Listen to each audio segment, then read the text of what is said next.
지금 당신은 정말 괜찮은 곳에 머물고 있습니까? 아니면 이미 오래전에 떠났어야 할 자리에 아직도 서 있는 걸까요? 겉으로는 아무 일도 없는 것처럼 보이지만 마음 깊은 곳에서는 설명하기 어려운 피로가 쌓여가고 있지는 않습니까? 하루가 끝날 때마다 이유 없이 한숨이 나오고 아무도 모르게 가슴이 답답해지는 순간이 점점 늘어나고 있지는 않습니까? 혹시 당신은 이 정도는 다 참고 사는 거지 라고 스스로를 설득하며 이미 오래전부터 시작된 고통을 외면하고 있는 건 아닐까요? 그리고 가장 중요한 질문 하나를 드리고 싶습니다. 지금의 이 자리가 정말 당신을 살리는 곳입니까? 아니면 조금씩 당신을 무너뜨리고 있는 곳입니까? 많은 사람들은 떠나야 할 순간을 알아차리지 못합니다. 아니, 정확히 말하면 알아차리면서도 인정하지 않으려 합니다. 왜냐하면 인정하는 순간 선택해야 하기 때문입니다. 그리고 그 선택은 늘 두렵기 때문입니다. 중년이 되면 삶은 더 복잡해집니다. 젊을 때처럼 가볍게 방향을 바꾸기 어렵고 책임져야 할 것들이 너무 많아집니다. 가족, 자식, 돈, 체면, 그리고 그동안 쌓아온 시간들까지. 그래서 사람들은 점점 더 버티는 쪽을 선택합니다. 어떤 사람은 배우자와의 관계 속에서 이미 마음이 떠났지만 아이들 때문에 남아 있습니다. 어떤 사람은 직장에서 매일 자신을 깎아내리는 상황을 견디면서도 나이 때문에 그 자리를 떠나지 못합니다. 또 어떤 사람은 인간관계 속에서 상처를 반복해서 받으면서도 혼자가 되는 것이 두려워 계속 그 자리에 머뭅니다. 겉으로 보면 모두 평범한 일상처럼 보입니다. 하지만 그 안에서는 조용한 고통이 계속되고 있습니다. 그리고 그 고통은 점점 더 깊어집니다. 불교에서는 이것을 고구라고 말합니다. 그 삶은 본래 고통이 포함되어 있다고 하지만은 그 고통이 계속 반복되고 있다면 그것은 단순한 삶의 일부가 아니라 이미 잘못된 자리에서 벗어나지 못하고 있다는 신호일 수 있습니다. 그럼에도 불구하고 사람들은 쉽게 떠나지 못합니다. 왜일까요? 그 이유는 바로 집착 때문입니다.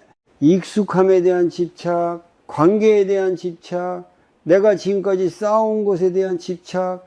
이 집착은 우리에게 착각을 만들어냅니다. 조금만 더 버티면 괜찮아질 거야. 지금 떠나면 모든 게 무너질 거야. 이런 생각들이 끊임없이 마음속에서 반복됩니다. 하지만 그 생각들을 가만히 들여다보면은 대부분은 실제가 아니라 두려움에서 만들어진 상상에 가깝습니다. 아직 일어나지 않은 미래를 미리 걱정하고 그 걱정 때문에 현재의 고통을 계속 붙잡고 있는 것입니다. 또 하나 중요한 것은 습관입니다. 사람은 익숙한 고통을 낯선 평안보다 더 쉽게 선택합니다. 이 말은 이상하게 들릴 수 있지만 실제로 많은 사람들이 그렇습니다.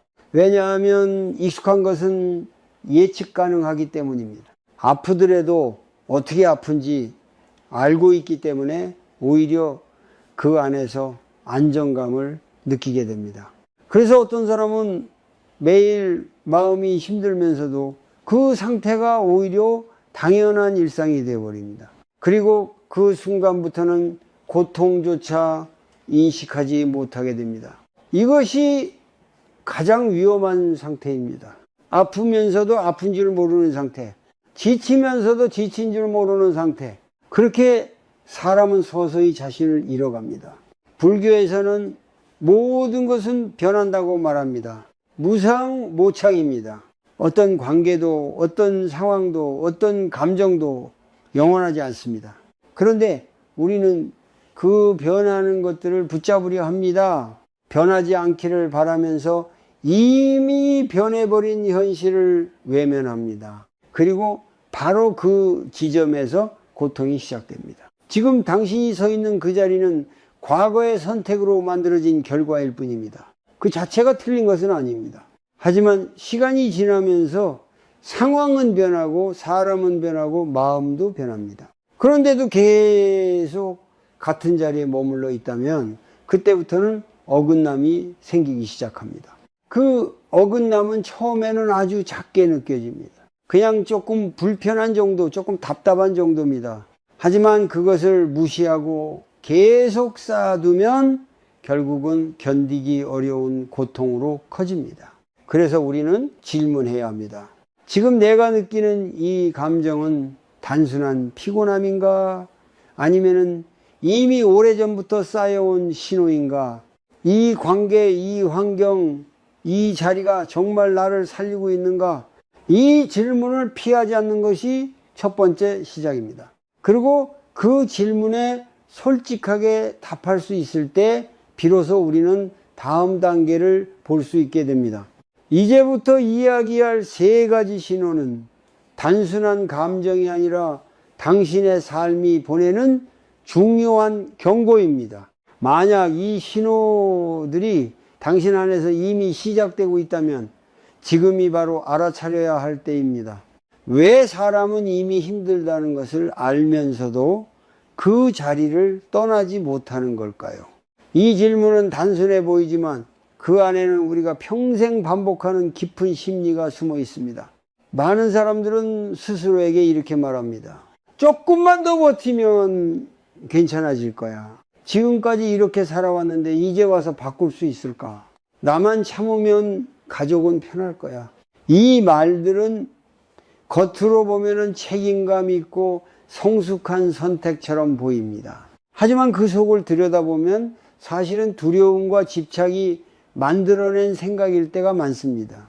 불교에서는 인간의 고통이 단순히 외부 상황에서 오는 것이 아니라 마음의 작용에서 비롯된다고 말합니다. 특히 집착과 무지가 결합될 때 우리는 고통 속에서도 그 자리를 떠나지 못하게 됩니다.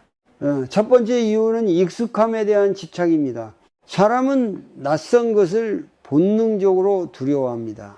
지금의 상황이 아무리 힘들어도 이미 알고 있는 고통은 예측할 수 있기 때문에 오히려 안전하게 느껴집니다. 예를 들어 어떤 중년의 남성이 매일 직장에서 인정받지 못하고 스트레스를 받으면서도 그만두지 못하는 경우가 있습니다. 그는 매일 아침 출근하기 싫지만 동시에 이런 생각을 합니다. 그래도 여기서 나가면 어디로 가야 하지? 이 나이에 새로운 일을 시작할 수 있을까?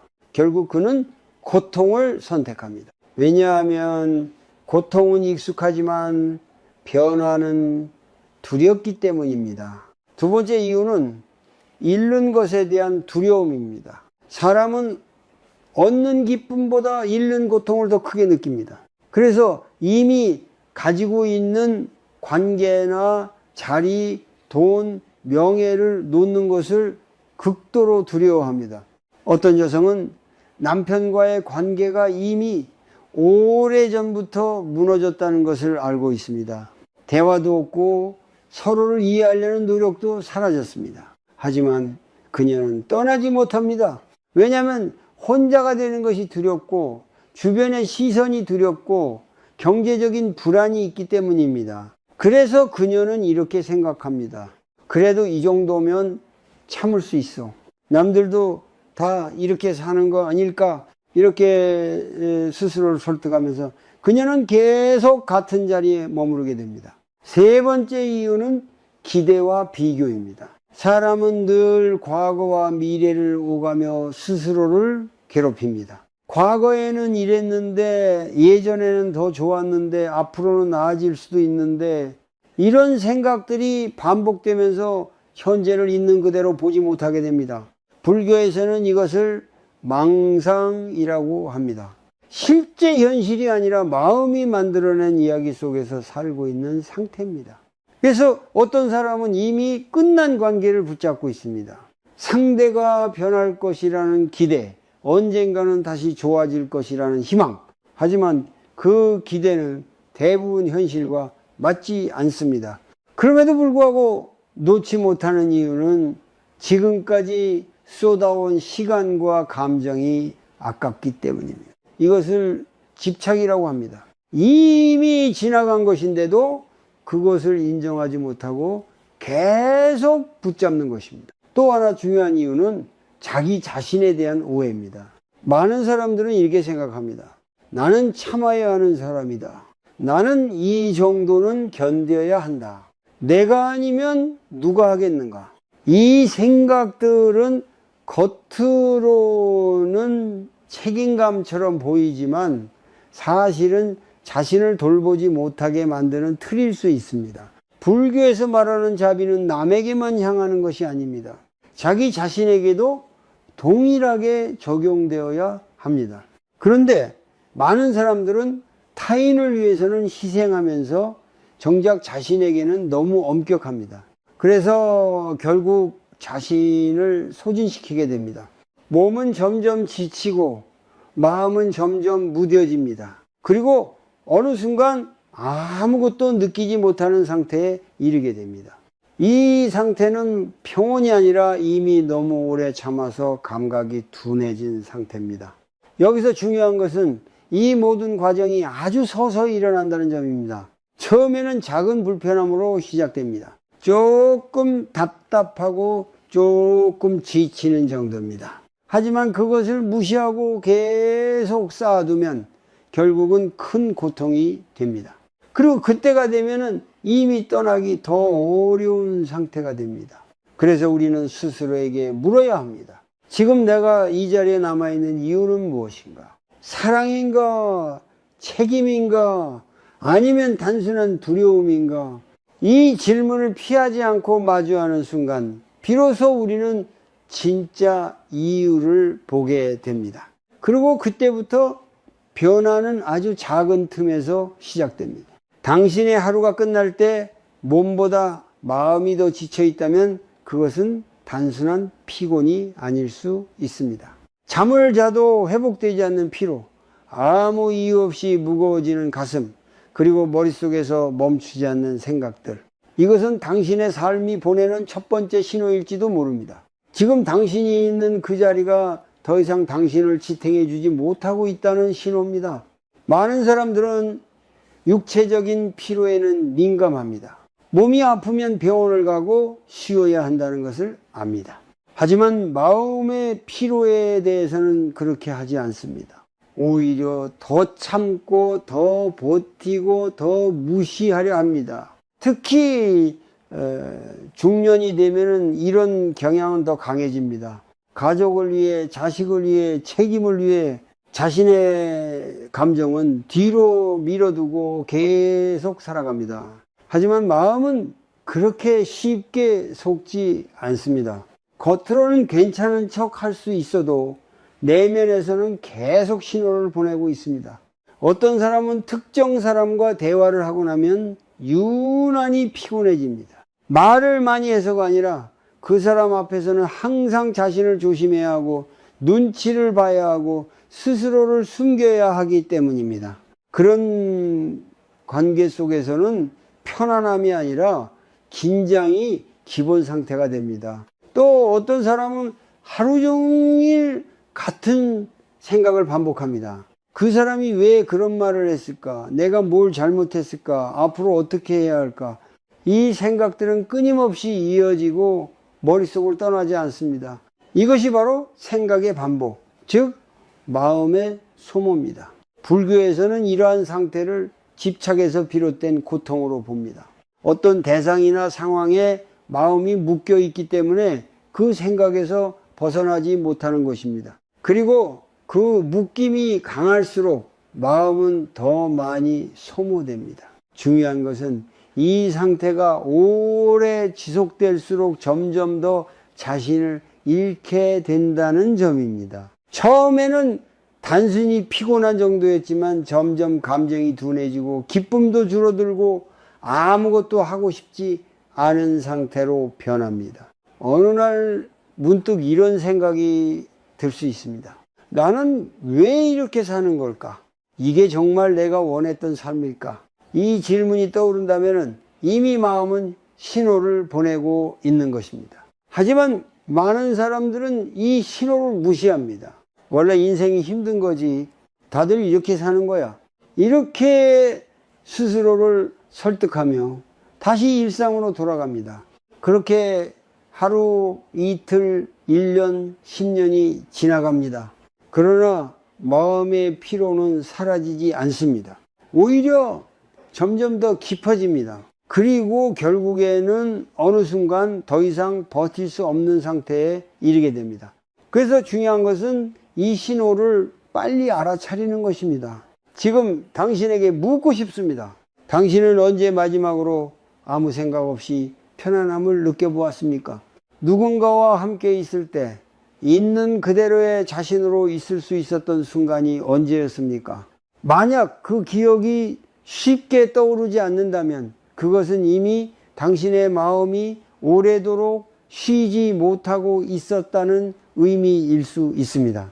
올바른 관계, 올바른 환경에 있을 때 마음은 자연스럽게 편안해집니다. 억지로 애쓰지 않아도 되고 스스로를 숨기지 않아도 되고 설명하지 않아도 이해받는 느낌이 있습니다. 하지만 그렇지 않은 곳에서는 항상 노력이 필요합니다.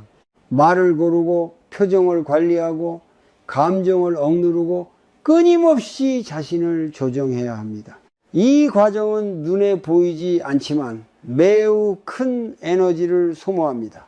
그래서 하루가 끝나면은 몸보다 마음이 더 지쳐버립니다. 불교에서는 이러한 상태를 벗어나기 위해 알아차림, 즉 정념을 강조합니다. 지금 내가 무엇을 느끼고 있는지, 왜 이런 상태가 반복되는지 있는 그대로 바라보는 것입니다. 여기서 아주 간단한 실천을 하나 해볼 수 있습니다. 하루에 단 3분만이라도 조용한 곳에 앉아서 자신의 호흡을 느껴보십시오. 숨이 들어오고 나가는 것을 그대로 지켜보면서 마음속에 떠오르는 생각들을 억지로 없애려 하지 말고 그냥 바라보십시오. 그때 자신에게 질문해 보십시오. 지금 나는 무엇 때문에 이렇게 지쳐 있는가? 이 피로는 어디에서 시작되었는가? 처음에는 답이 명확하게 나오지 않을 수도 있습니다. 하지만 이 질문을 반복하다 보면은 점점 더 선명해집니다. 그리고 어느 순간 당신은 깨닫게 됩니다. 이 피로가 단순한 일상의 문제가 아니라 지금의 자리 자체에서 비롯된 것일 수 있다는 것을, 그 깨달음이 바로 변화의 시작입니다. 같은 생각이 계속 반복되고 있다면 그것은 단순한 고민이 아니라 마음이 묶여 있다는 신호입니다. 그리고 그 묶임이 오래될수록 우리는 점점 더 깊은 피로 속으로 빠져들게 됩니다. 많은 사람들은 이렇게 말합니다. 생각을 안 하려고 해도 자꾸 떠올라요. 잊고 싶은데 계속 생각나요. 머리가 멈추질 않아요. 이것은 의지가 약해서가 아닙니다. 마음의 구조가 그렇게 작동하고 있기 때문입니다. 불교에서는 마음이 어떤 대상에 집착하게 되면 그 대상이 끊임없이 의식 속에 떠오른다고 설명합니다.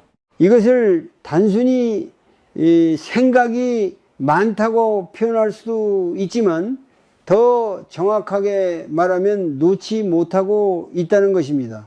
예를 들어 누군가의 말 한마디가 마음에 걸렸다고 해봅시다. 그 순간에는 그냥 지나갈 수 있는 일이었습니다. 하지만 그 말에 의미를 부여하기 시작하면 이야기가 달라집니다. 왜 그런 말을 했을까? 나를 무시한 걸까? 내가 뭘 잘못했나? 이렇게 하나의 생각이 또 다른 생각을 낳고 그 생각이 다시 또 다른 생각으로 이어집니다. 이 과정은 끝이 없습니다. 이것이 바로 마음의 반복입니다. 그리고 이 반복은 에너지를 계속 소모시킵니다. 문제는 이 상태가 계속되면 점점 더 강해진다는 것입니다. 처음에는 하루에 몇 번 떠오르던 생각이 나중에는 하루 종일 머릿속을 차지하게 됩니다. 그리고 그때부터는 일상적인 집중도 어려워지고 아무것도 하지 않아도 피곤한 상태가 됩니다. 중년의 많은 사람들이 이런 상태를 경험합니다. 겉으로는 일을 하고 가족과 대화를 하고 평범한 일상을 유지합니다. 하지만 내면에서는 끊임없이 생각이 돌아가고 있습니다. 특히 관계 속에서 상처를 받았을 때 이 반복은 더 심해집니다. 상대방은 이미 아무렇지도 않게 일상을 보내고 있을 수도 있지만은 나는 그 한마디를 계속 곱씹고 있습니다. 이것이 바로 마음이 쉬지 못하는 상태입니다. 불교에서는 마음이 본래 고요하고 맑은 상태라고 말합니다. 하지만 집착이 생기면 그 고요함이 깨지고 파도가 일어나기 시작합니다. 그 파도는 바로 생각입니다. 그리고 그 파도가 잦아들지 않으면 우리는 계속 그 안에서 흔들리게 됩니다. 여기서 중요한 질문이 하나 있습니다. 왜 우리는 그렇게까지 생각을 놓지 못하는 걸까요? 그 이유는 간단합니다. 그 생각이 나라고 느끼기 때문입니다. 내 문제니까, 내 일이니까, 내가 겪은 일이니까 이렇게 생각하면서 우리는 그 생각과 자신을 동일시합니다. 하지만 불교에서는 이것을 착각이라고 봅니다. 생각은 그냥 생각일 뿐입니다. 지나가는 하나의 현상입니다. 하지만 우리는 그것을 붙잡고 해석하고 의미를 부여하면서 점점 더 깊이 빠져듭니다. 그리고 그 순간부터 생각이 우리를 끌고 가기 시작합니다. 이 상태가 오래 지속되면은 마음은 점점 더 지치게 됩니다. 그리고 결국에는 아무것도 하지 않았는데도 피곤한 상태가 됩니다. 그래서 어떤 사람은 이렇게 말합니다. 요즘은 아무것도 안 했는데도 너무 힘들어요. 그 이유는 몸이 아니라 마음이 계속 일을 하고 있기 때문입니다. 이제 여기서 아주 중요한 깨달음이 필요합니다. 지금 당신을 지치게 만드는 것은 상황 자체가 아니라 그 상황에 붙잡혀 있는 마음일 수 있다는 점입니다. 그리고 그 마음이 반복적으로 같은 생각을 만들어내고 있다면 그것은 이미 건강한 상태가 아닙니다. 이때 우리는 억지로 생각을 끊으려고 합니다. 그만 생각해야지, 잊어야지. 하지만 이런 노력은 오히려 더 큰 저항을 만들고 생각을 더 강하게 만듭니다. 그래서 불교에서는 다른 방법을 제시합니다. 바로 알아차림입니다. 생각을 없애려고 하지 말고 그 생각이 일어나는 것을 그대로 바라보는 것입니다. 지금 이 순간 조용히 눈을 감고 한번 해보십시오. 떠오르는 생각을 멈추려 하지 말고 그냥 지켜보십시오. 아, 또 이 생각이 올라오고 있구나. 이렇게 한 걸음 떨어져서 바라보는 것입니다. 처음에는 어렵습니다. 생각에 다시 끌려가기도 하고 금방 잊어버리기도 합니다. 하지만 반복하다 보면 조금씩 거리가 생깁니다. 그리고 그 거리가 생기는 순간 생각은 더 이상 당신을 지배하지 못합니다. 그때 비로소 알게 됩니다. 지금까지 나를 괴롭혀온 것은 상황 자체가 아니라 그 상황을 붙잡고 놓지 못했던 마음이었다는 것을, 이 깨달음은 아주 작지만 매우 중요합니다. 왜냐하면 여기서부터 우리는 선택할 수 있기 때문입니다. 계속 붙잡을 것인가 아니면 조금씩 내려놓을 것인가. 어느 순간부터 당신은 더 이상 당신답지 않게 살아가고 있다는 느낌을 받은 적이 있습니까? 말을 할 때도, 행동을 할 때도, 심지어 생각을 할 때조차도 이게 정말 나인가 라는 의문이 스쳐 지나간 적은 없습니까? 이것이 바로 두 번째 신호입니다. 당신이 지금 있는 자리에서 점점 자기 자신을 잃어가고 있다는 신호입니다. 처음에는 아주 작은 변화로 시작됩니다. 예전에는 하고 싶었던 말이 있었지만은 이제는 참고 넘어갑니다. 예전에는 싫다고 말할 수 있었지만 지금은 억지로 웃으며 받아들입니다. 그렇게 하나씩 당신의 진짜 모습이 조금씩 뒤로 밀려납니다. 그리고 그 자리를 대신하는 것은 타인의 기대입니다. 중년이 되면은 우리는 다양한 역할을 가지고 살아갑니다. 누군가의 부모이고 누군가의 배우자이며 누군가의 동료입니다. 이 역할들은 분명 소중하고 의미가 있습니다. 하지만 문제는 그 역할에 너무 깊이 묶이게 될 때 시작됩니다. 어떤 어머니는 평생을 자식만을 위해 살아갑니다. 자신이 무엇을 좋아하는지, 무엇을 하고 싶은지 생각할 틈도 없이 오직 자식의 행복을 중심으로 삶을 꾸려갑니다. 그렇게 수십 년이 흐른 뒤 자식들이 각자의 삶을 살기 시작하면 그제야 문득 자신을 돌아보게 됩니다. 나는 무엇을 위해 살아왔을까? 이제 나는 누구인가? 이 질문 앞에서 많은 사람들이 공허함을 느낍니다. 왜냐하면 그동안 자신의 삶을 살아오지 않았기 때문입니다. 또 어떤 사람은 배우자와의 관계 속에서 자신의 감정을 계속 억누르며 살아갑니다. 갈등이 생길까봐, 관계가 깨질까봐 하고 싶은 말을 삼키고 마음을 숨깁니다. 처음에는 그것이 배려라고 생각합니다. 하지만 시간이 지날수록 그 배려는 점점 자기 자신을 지우는 선택이 됩니다. 결국 어느 순간 자신이 무엇을 느끼는지도 잘 알 수 없게 됩니다. 기쁜지 슬픈지 화가 나는지조차 흐릿해집니다. 이것은 평온이 아닙니다. 이미 너무 오래 참아서 감정이 마비된 상태입니다. 불교에서는 이것을 자기 자신에 대한 무지라고 봅니다. 우리는 늘 바깥을 향해 살아가지만 정작 자신의 마음은 잘 알지 못합니다. 그리고 그 무지는 점점 더 깊은 집착으로 이어집니다. 나는 이런 사람이어야 한다. 나는 이 역할을 끝까지 지켜야 한다. 이런 생각들이 스스로를 가두는 틀이 됩니다. 하지만 중요한 것은 이 모든 것은 고정된 것이 아니라는 점입니다. 불교에서 말하는 무상처럼 우리의 역할도 관계도 감정도 모두 변합니다. 그런데 우리는 그것을 변하지 않는 것처럼 붙잡고 있습니다. 그래서 고통이 생깁니다. 당신이 지금 어떤 관계나 환경 속에서 계속 자신을 억누르고 있다면 그것은 이미 균형이 깨진 상태일 수 있습니다. 진짜 건강한 관계에서는 당신이 애쓰지 않아도 됩니다. 억지로 맞추지 않아도 되고 자신을 숨기지 않아도 됩니다. 물론 모든 관계에는 조율이 필요합니다. 하지만 그 조율이 자기 자신을 잃는 수준까지 간다면 그때는 다시 돌아봐야 합니다. 지금 당신에게 조용히 묻고 싶습니다. 당신은 요즘 얼마나 자주 자신을 숨기고 있습니까? 당신의 진짜 생각과 감정을 그대로 드러낼 수 있는 순간이 얼마나 있습니까?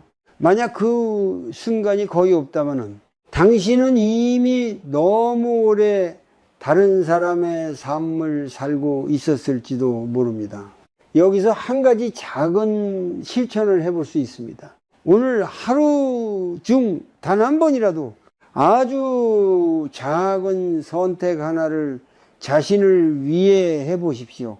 누군가의 눈치를 보지 않고 해야 한다는 생각이 아니라 내가 정말 원하는지를 기준으로 선택해 보십시오. 예를 들어 평소에는 참았던 말을 부드럽게 표현해 보거나 하고 싶었던 일을 짧게라도 해보는 것입니다. 그 선택이 아주 작더라도 괜찮습니다. 중요한 것은 그 순간 당신이 자신으로서 살아보고 있다는 것입니다. 처음에는 어색하고 불안할 수도 있습니다. 오랫동안 자신을 눌러왔기 때문에 자유가 오히려 낯설게 느껴질 수 있습니다. 하지만 그 경험이 쌓이기 시작하면 조금씩 자신이 돌아옵니다. 그리고 그때 당신은 분명히 느끼게 됩니다. 지금까지 내가 얼마나 많이 나를 놓치고 있었는지를. 이 깨달음은 아프지만 동시에 매우 소중합니다. 왜냐하면 이 순간부터 당신은 다시 선택할 수 있기 때문입니다. 우리는 종종 이렇게 말합니다. 나는 가족을 위해 사는 거야. 이건 내가 해야 할 일이야. 이 자리를 지키는 게 책임이야. 이 말들은 틀린 것이 아닙니다. 하지만 그 말 뒤에 숨겨진 마음을 한 번 더 들여다볼 필요가 있습니다. 그 선택이 정말 사랑에서 나온 것인지 아니면 집착에서 비롯된 것인지 두 번째 신호를 더 깊이 들여다보면은 그 중심에는 역할에 대한 집착이 있습니다. 사람은 자신이 맡은 역할을 통해 정체성을 만들어갑니다. 부모, 배우자, 가장, 직장인 이런 이름들은 우리를 지탱해주는 동시에 때로는 우리를 가두는 틀이 되기도 합니다. 예를 들어 어떤 아버지는 평생을 가족을 위해 일해왔습니다. 자신이 좋아하는 일은 뒤로 미루고 오직 안정적인 수입을 위해 선택을 해왔습니다. 그 덕분에 가족은 안정된 삶을 살 수 있었고 그는 책임을 다한 사람으로 인정받았습니다. 하지만 시간이 지나고 자식들이 성장하고 더 이상 그의 손을 필요로 하지 않게 되었을 때 그는 갑자기 방향을 잃게 됩니다. 이제 나는 무엇을 해야 하지? 나는 어떤 사람이지? 그 순간 느껴지는 공허함은 단순한 외로움이 아닙니다. 오랫동안 역할로만 살아왔던 삶이 흔들리기 시작하는 것입니다. 또 어떤 사람은 좋은 배우자라는 역할에 묶여 있습니다. 갈등이 있어도 참아야 하고 힘들어도 웃어야 하고 관계를 유지하는 것이 무엇보다 중요하다고 믿습니다. 그래서 점점 더 자신을 내려놓습니다. 자신의 감정, 욕구, 생각을 뒤로 밀어두고 오직 관계를 유지하는 데 집중합니다. 하지만 그 과정에서 점점 더 중요한 것을 잃게 됩니다.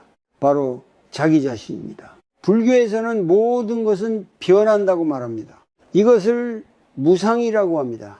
관계도 변하고 역할도 변하고 사람도 변합니다.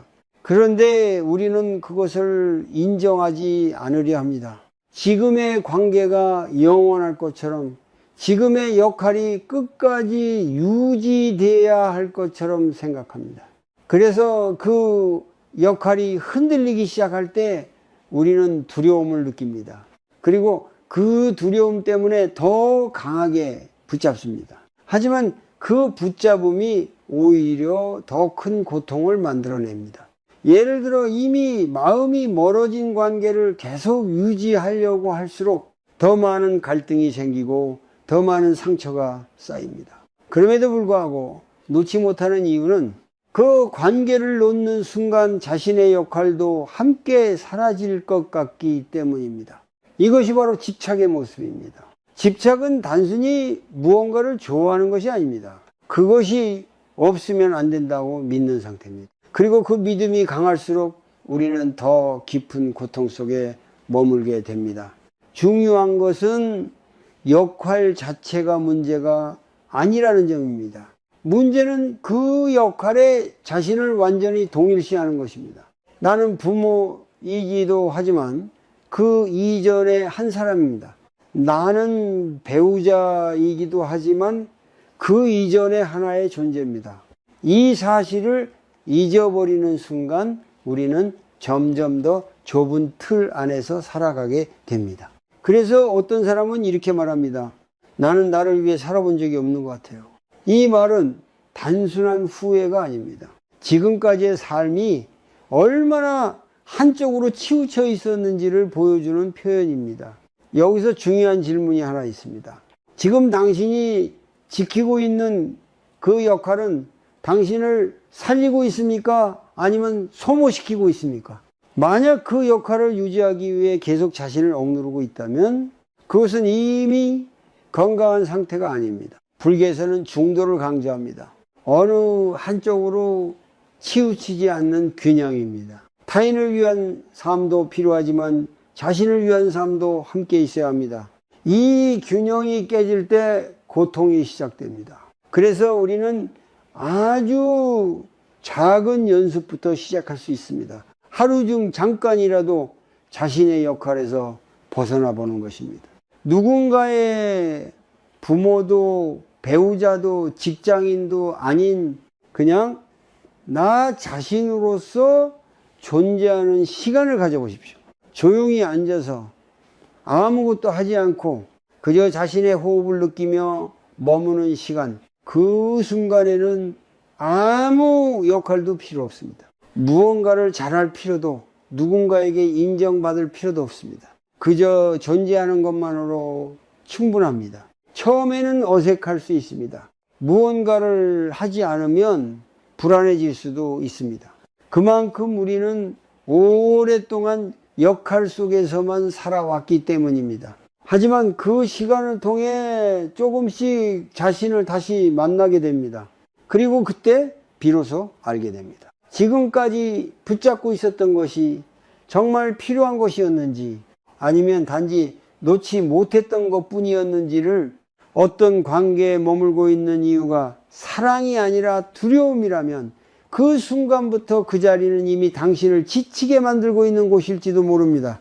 겉으로는 함께 있지만 마음 깊은 곳에서는 점점 멀어지고 있다면 그 관계는 이미 변하고 있는 중일 수 있습니다. 많은 사람들은 이렇게 말합니다. 나는 아직도 이 사람을 놓지 못해요. 이 관계를 끝내면 너무 힘들 것 같아요. 혼자가 되는 게 너무 무서워요. 이 말들은 매우 솔직한 고백입니다. 그리고 동시에 중요한 한 가지를 보여줍니다. 그 관계를 붙잡고 있는 이유가 사랑이 아니라 두려움일 수 있다는 점입니다. 불교에서는 모든 고통의 공통의 근원 중 하나로 두려움을 이야기합니다. 특히 미래에 대한 불확실성, 혼자가 되는 것에 대한 두려움, 그리고 지금까지의 것을 잃는 것에 대한 두려움. 이 두려움은 우리의 판단을 흐리게 만듭니다. 예를 들어 어떤 사람은 이미 상대방에게서 더 이상 존중을 느끼지 못합니다. 대화는 줄어들고 이해는 사라지고 오히려 상처를 주고받는 시간이 더 많아집니다. 그럼에도 불구하고 그 관계를 유지합니다. 왜일까요? 그 이유는 간단합니다. 그 관계가 끝났을 때 찾아올 공허함과 외로움이 더 두렵기 때문입니다. 그래서 사람들은 이렇게 생각합니다. 그래도 혼자보다는 낫지 않을까? 이 정도는 참고 살 수 있지 않을까? 하지만 이 선택은 결국 더 깊은 고통으로 이어집니다. 왜냐하면 사랑이 없는 자리에서는 마음이 계속 메마르기 때문입니다. 함께 있어도 외롭고 대화를 해도 공허하고 시간이 지날수록 더 지치게 됩니다. 이것이 바로 세 번째 신호입니다. 지금 당신이 머물고 있는 이유가 사랑이 아니라 두려움이라면 그 자리는 더 이상 당신을 위한 곳이 아닐 수 있습니다. 중년의 많은 사람들이 이 지점에서 멈춰 있습니다. 떠나고 싶지만 떠나지 못하고 머물고 있지만 행복하지 않은 상태, 그 사이에서 끊임없이 흔들리며 살아갑니다. 특히 나이가 들수록 선택은 더 어려워집니다. 다시 시작하기에는 늦은 것 같고 지금을 유지하기에는 너무 힘들고, 그래서 결국 대부분은 아무것도 선택하지 않습니다. 그저 현재를 유지하는 쪽을 택합니다. 하지만 선택하지 않는 것도 하나의 선택입니다. 그리고 그 선택은 지금의 고통을 계속 이어가겠다는 의미일 수 있습니다. 불교에서는 이러한 상태를 무명이라고 합니다. 분명히 알고 있으면서도 애써보지 않으려 하는 상태입니다. 그리고 그 무명은 두려움과 결합되면서 우리를 더 깊은 집착 속으로 끌어당깁니다. 여기서 중요한 것은 두려움 자체가 나쁜 것이 아니라는 점입니다. 두려움은 자연스러운 감정입니다. 문제는 그 두려움에 끌려서 선택을 하게 될 때입니다. 두려움으로 선택한 길은 결국 더 큰 두려움을 만들어야 해요. 그래서 우리는 스스로에게 솔직한 질문을 던져야 합니다. 지금 내가 이 관계, 이 자리, 이 상황에 머물고 있는 이유는 무엇인가? 만약 그 답이 사랑이 아니라 혼자가 되기 싫어서 불안해서 두려워서라면 그때는 잠시 멈춰서 다시 바라볼 필요가 있습니다. 여기서 아주 작은 연습을 하나 해볼 수 있습니다. 조용한 시간에 눈을 감고 상상해 보십시오. 지금의 이 관계가 완전히 사라졌다고 가정해 보십시오. 처음에는 불안과 두려움이 올라올 것입니다. 하지만 그 감정을 억누르지 말고 그대로 느껴보십시오. 그리고 그 다음에 이렇게 물어보십시오. 이 두려움이 지나간 뒤 나는 어떤 상태일까? 놀랍게도 많은 경우 그 뒤에는 아주 미세하지만 분명한 가벼움이 함께 느껴집니다. 그 가벼움은 그동안 얼마나 많은 것을 억누르고 있었는지를 보여주는 신호입니다. 물론 모든 관계를 쉽게 끊어야 한다는 의미는 아닙니다. 중요한 것은 내가 왜 그 자리에 있는지를 분명히 아는 것입니다. 사랑으로 머무는 것과 두려움으로 머무는 것은 전혀 다릅니다. 사랑으로 머무는 관계는 시간이 지나도 마음을 따뜻하게 합니다. 하지만 두려움으로 유지되는 관계는 시간이 지날수록 마음을 소모시킵니다. 그래서 우리는 선택해야 합니다. 지금의 나는 무엇 때문에 이 자리에 있는가? 이 질문에 정직하게 답할 수 있을 때 비로소 우리는 다음 단계로 나아갈 수 있습니다. 두려움이 사라지지 않는 이유는 우리가 그것을 없애려 하기 때문입니다. 아이러니하게 들릴 수 있지만 두려움을 밀어낼수록 그것은 더 강해집니다. 그래서 우리는 평생 두려움에서 벗어나지 못한 채 그 안에서 선택을 반복하게 됩니다. 많은 사람들은 이렇게 말합니다. 걱정하지 않으려고 해도 계속 걱정이 됩니다. 불안을 없애고 싶은데 방법을 모르겠어요. 이 말 속에는 중요한 힌트가 담겨 있습니다. 우리는 불안을 없애야 할 것으로 생각하고 있습니다. 하지만 불교에서는 전혀 다른 관점을 제시합니다. 불안과 두려움은 제거해야 할 대상이 아니라 이해해야 할 대상이라는 것입니다. 왜냐하면 대부분의 두려움은 실제 현실이 아니라 아직 일어나지 않은 미래에 대한 상상에서 만들어지기 때문입니다.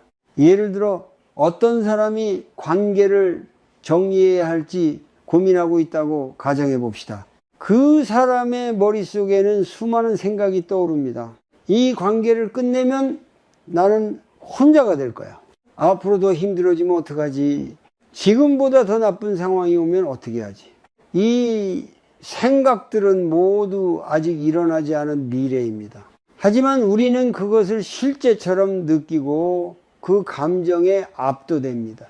그래서 결국 아무것도 선택하지 못합니다.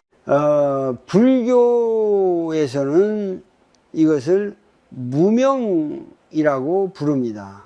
있는 그대로를 보지 못하고 마음이 만들어낸 이야기를 현실로 착각하는 상태입니다. 그리고 이 무명은 끊임없이 두려움을 만들어냅니다. 여기서 중요한 것은 두려움을 없애려고 하지 말고 그것을 있는 그대로 바라보는 것입니다. 지금 이 순간 조용히 자신에게 물어보십시오. 지금 내가 두려워하는 것은 실제인가 아니면 생각인가? 이 질문은 매우 단순하지만 강력한 힘을 가지고 있습니다.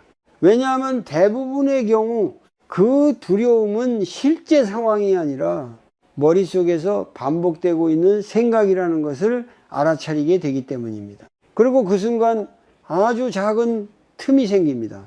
생각과 나 사이에 아주 미세한 거리, 그 거리가 바로 자유의 시작입니다. 불교에서 말하는 정념, 즉 알아차림은 바로 이 지점에서 시작됩니다. 생각을 따라가지 않고 그 생각이 일어나는 것을 바라보는 것. 처음에는 어렵습니다. 생각은 계속 끌어당기고 감정은 계속 반응하려 합니다. 하지만 그때마다 한 번 더 바라보십시오. 지금 또 미래를 걱정하고 있구나. 또 최악의 상황을 상상하고 있구나. 이렇게 알아차리는 것만으로도 생각은 조금씩 힘을 잃게 됩니다. 그리고 점점 더 분명해집니다. 지금까지 나를 붙잡고 있던 것은 현실이 아니라 내 마음이 만들어낸 이야기였다는 것을, 이 중년이 되면 우리는 점점 더 많은 걱정을 안고 살아갑니다.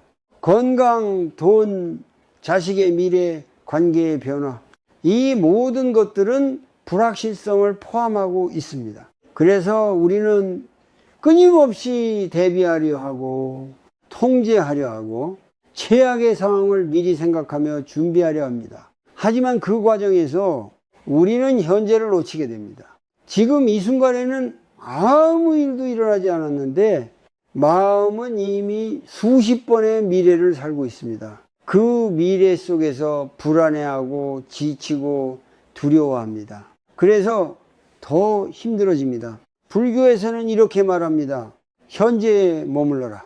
이 말은 단순한 조언이 아닙니다. 고통에서 벗어나는 가장 현실적인 방법입니다. 그래서 아주 간단한 실천을 하나 해볼 수 있습니다. 지금 이 순간 호흡에 집중해 보십시오.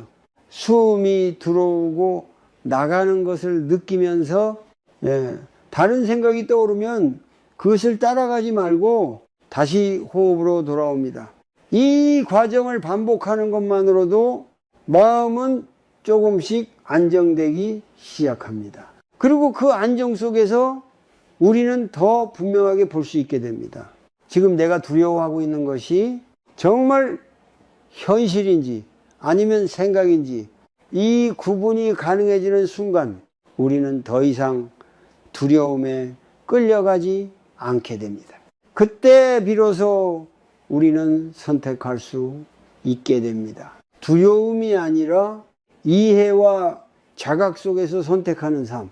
이것이 바로 고통의 반복을 끊어내는 첫 번째 길입니다. 지금까지 우리는 세 가지 신호를 함께 살펴보았습니다. 마음이 계속 지치고 있다는 것, 점점 자기 자신을 잃어가고 있다는 것, 그리고 사랑이 아니라 두려움 때문에 머물고 있다는 것, 이 세 가지를 알아차렸다면 이미 중요한 절반은 이루어진 것입니다.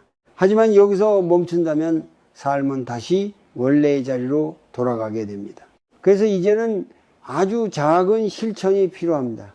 머리로 아는 것을 몸과 마음으로 경험하는 단계입니다. 많은 사람들은 이렇게 묻습니다. 알겠는데 어떻게 해야 하나요? 당장 떠나야 하나요? 아니면 참고 더 기다려야 하나요? 하지만 불교에서는 이렇게 말합니다. 답을 서둘러 찾지 말고 먼저 있는 그대로를 보는 힘을 기르라고. 그래서 오늘은 아주 단순하지만 깊은 변화를 가져올 수 있는 세 가지 연습을 함께 해보려고 합니다. 이 연습은 누구나 할 수 있고 특별한 준비도 필요하지 않습니다. 하지만 꾸준히 한다면 분명히 당신의 마음은 달라지기 시작할 것입니다. 첫 번째는 호흡 알아차림입니다. 하루에 단 3분만이라도 조용한 곳에 앉아 보십시오. 눈을 감고 자신의 호흡에 집중합니다. 숨이 들어오고 나가는 그 흐름을 그대로 느껴보십시오. 여기서 중요한 것은 잘 하려고 하지 않는 것입니다. 마음은 계속 다른 생각으로 흘러갈 것입니다. 그때마다 억지로 막으려 하지 말고 그저 다시 호흡으로 돌아오면 됩니다. 이 단순한 반복이 마음을 점점 현재로 돌아오게 만듭니다. 그리고 현재에 머무는 시간이 늘어날수록 불필요한 생각과 감정의 소모는 자연스럽게 줄어듭니다. 두 번째는 마음 관찰하기입니다. 하루 중 한 번 잠깐 시간을 내어 자신의 마음 상태를 들여다보십시오. 지금 나는 어떤 감정을 느끼고 있는지, 무엇 때문에 이 감정이 생겼는지 조용히 살펴보는 것입니다. 예를 들어 지금 나는 답답함을 느끼고 있다. 이 답답함은 누군가의 말 때문에 생겼다. 이렇게 판단하지 않고 단순히 관찰하는 것입니다. 중요한 것은 그 감정을 좋다 나쁘다로 나누지 않는 것입니다. 그저 이런 감정이 있구나 하고 인정하는 것입니다. 이 과정을 반복하다 보면 감정에 휩쓸리기보다 감정을 바라볼 수 있는 힘이 생깁니다. 그리고 그 순간부터 감정은 더 이상 당신을 지배하지 못하게 됩니다. 이 세 번째는 작은 선택 바꾸기입니다. 삶을 한 번에 바꾸려고 하면 오히려 더 큰 두려움이 생깁니다. 그래서 우리는 아주 작은 것부터 시작해야 합니다. 오늘 하루 중 단 한 가지라도 두려움이 아니라 나 자신을 기준으로 선택해 보십시오. 예를 들어 하고 싶지 않은 부탁을 부드럽게 거절해 보는 것, 잠깐이라도 혼자만의 시간을 선택하는 것, 혹은 마음이 편해지는 사람과 대화를 나누는 것, 이 선택은 아주 작아 보일 수 있습니다. 하지만 그 안에는 중요한 변화가 담겨 있습니다. 지금까지는 두려움과 습관이 당신의 선택을 이끌었다면 이제는 조금씩 자각이 그 자리를 대신하기 시작하는 것입니다. 이 작은 변화들이 쌓이면 어느 순간 당신은 더 큰 선택 앞에서도 조금 더 분명한 기준을 가지게 됩니다. 그리고 그때 비로소 진짜 질문을 할 수 있게 됩니다. 나는 이 자리에 계속 머물고 싶은가? 아니면 이제는 다른 방향을 선택해야 하는가? 여기서 중요한 것은 떠나는 것 자체가 목적이 아니라는 점입니다. 진짜 목적은 더 이상 무의식적으로 머무르지 않는 것입니다. 머물러도 좋고 떠나도 괜찮습니다. 하지만 그 선택이 두려움이 아니라 이해와 자각에서 비롯되어야 합니다. 불교에서 말하는 노움은 억지로 끊어내는 것이 아닙니다. 자연스럽게 필요 없는 것을 내려놓는 것입니다. 그래서 이 연습들은 당신이 억지로 무언가를 바꾸게 하기 위한 것이 아니라 스스로 깨닫고 선택할 수 있도록 돕는 과정입니다. 지금 이 순간에도 당신의 삶은 조용히 방향을 바꾸고 있을 수 있습니다. 그리고 그 변화는 거창한 결심이 아니라 이렇게 아주 작은 알아차림에서 시작됩니다. 어떤 사람들은 이렇게 말합니다.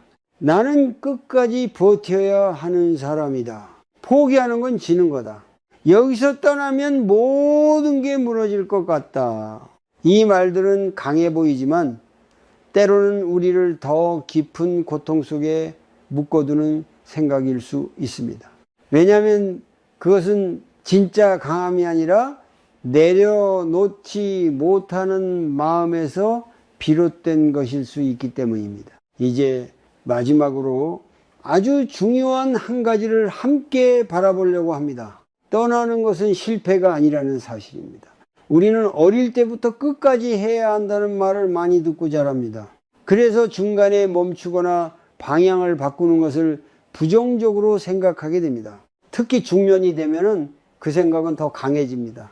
이미 많은 시간을 투자했고 많은 것을 쌓아왔기 때문에 이제 와서 바꾼다는 것은 너무 큰 손실처럼 느껴집니다. 하지만 불교에서는 이렇게 말합니다. 모든 것은 변하고 그 변화에 맞춰 나아가는 것이 지혜라고. 무상은 피할 수 없는 진리입니다. 관계도 변하고 마음도 변하고 상황도 변합니다. 그런데 우리는 그 변화를 인정하지 않으려 합니다. 그래서 이미 끝나가고 있는 것을 붙잡고 이미 변해버린 것을 되돌리려 애쓰며 그 과정에서 더 큰 고통을 만들어냅니다. 진짜 지혜는 변화를 인정하는 데서 시작됩니다. 그리고 그 인정이 바로 노움으로 이어집니다. 여기서 말하는 노움은 억지로 끌어내는 것이 아닙니다. 더 이상 붙잡지 않아도 된다는 것을 이해하고 자연스럽게 내려놓는 것입니다. 어떤 사람은 관계를 정리하고 나서 이렇게 말합니다. 왜 나는 이렇게 오래 참았을까? 조금 더 일찍 알아차렸다면 덜 힘들었을 텐데, 이 말에는 후회가 담겨 있지만 동시에 중요한 깨달음도 담겨 있습니다. 그동안 자신이 얼마나 많은 신호를 무시해 왔는지를 알게 되는 순간입니다. 그래서 우리는 지금 이 순간을 놓치지 말아야 합니다. 지금 당신이 느끼고 있는 이 불편함, 이 답답함, 이 지침, 이 모든 것은 우연이 아니라 당신의 삶이 보내는 메시지일 수 있습니다. 그 메시지를 외면하지 않는 것이 중요합니다. 지금 당신에게 조용히 묻고 싶습니다. 당신은 지금의 삶 속에서 점점 더 가벼워지고 있습니까? 아니면 점점 더 무거워지고 있습니까? 이 질문은 매우 단순하지만은 당신이 어디에 서 있는지를 가장 분명하게 보여줍니다. 가벼워지고 있다면 그 길은 당신에게 맞는 길일 가능성이 큽니다. 하지만 점점 더 무거워지고 있다면 그 길은 다시 바라볼 필요가 있습니다. 떠나는 것은 모든 것을 버리는 것이 아닙니다. 오히려 자신을 지키기 위한 선택일 수 있습니다. 불교에서 말하는 자비는 타인을 향한 따뜻함이기도 하지만은 동시에 자신을 향한 이해이기도 합니다. 자신을 계속 상처 입히는 자리에 머무르는 것은 자비가 아닙니다. 그것은 오히려 자신을 외면하는 선택일 수 있습니다. 그래서 때로는 떠나는 것이 더 깊은 자비일 수 있습니다.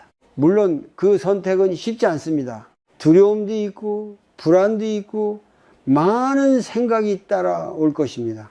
하지만 중요한 것은 그 선택이 두려움에서 나온 것인지 아니면 이해와 자각에서 나온 것인지입니다. 두려움 속에서도 선택할 수 있습니다. 하지만 그 두려움을 알아차리고 그 위에서 선택하는 것이 중요합니다. 지금까지 우리는 세 가지 신호를 함께 살펴보았습니다. 그리고 그 신호를 통해 당신의 삶을 다시 바라볼 수 있는 시간을 가졌습니다. 이제 선택은 당신에게 있습니다. 계속 같은 자리에 머물 것인지 아니면 조금 다른 방향을 향해 걸어갈 것인지 어떤 선택이든 괜찮습니다. 중요한 것은 그 선택이 당신을 더 살게 하는 방향인지입니다. 마지막으로 이것을 기억해 주셨으면 합니다. 당신의 삶은 이미 충분히 소중합니다. 그리고 그 삶을 지키기 위해 방향을 바꾸는 것은 결코 늦은 선택이 아닙니다. 오히려 가장 필요한 순간에 내리는 가장 용기 있는 선택일 수 있습니다. 지금 이 순간이 당신이 자신에게 조금 더 진실해지는 시작이 되기를 바랍니다. 같은 집에 살고 있는데도 왜 이렇게 멀게 느껴지신 적 있습니까? 같은 식탁에 앉아 있는데 대화는 점점 줄어들고 같은 침대에 누워 있는데 마음은 서로 닿지 않는 느낌, 분명 함께 살고 있는데도 어딘가 혼자인 것 같은 그 기분, 혹시 요즘 그런 시간을 보내고 계신 건 아닙니까? 많은 사람들이 이 감정을 말로 표현하지 못한 채 살아갑니다. 겉으로 보기에는 아무 문제 없어 보이는 가족, 부부 관계, 하지만 그 안에는 말하지 못한 거리감과 쌓여가는 침묵이 있습니다. 어느 순간부터 우리는 대화를 하지 않습니다. 필요한 말만 주고받고 감정은 점점 줄어듭니다. 서로를 바라보는 시간이 줄어들고 대신 핸드폰을 보는 시간이 늘어납니다.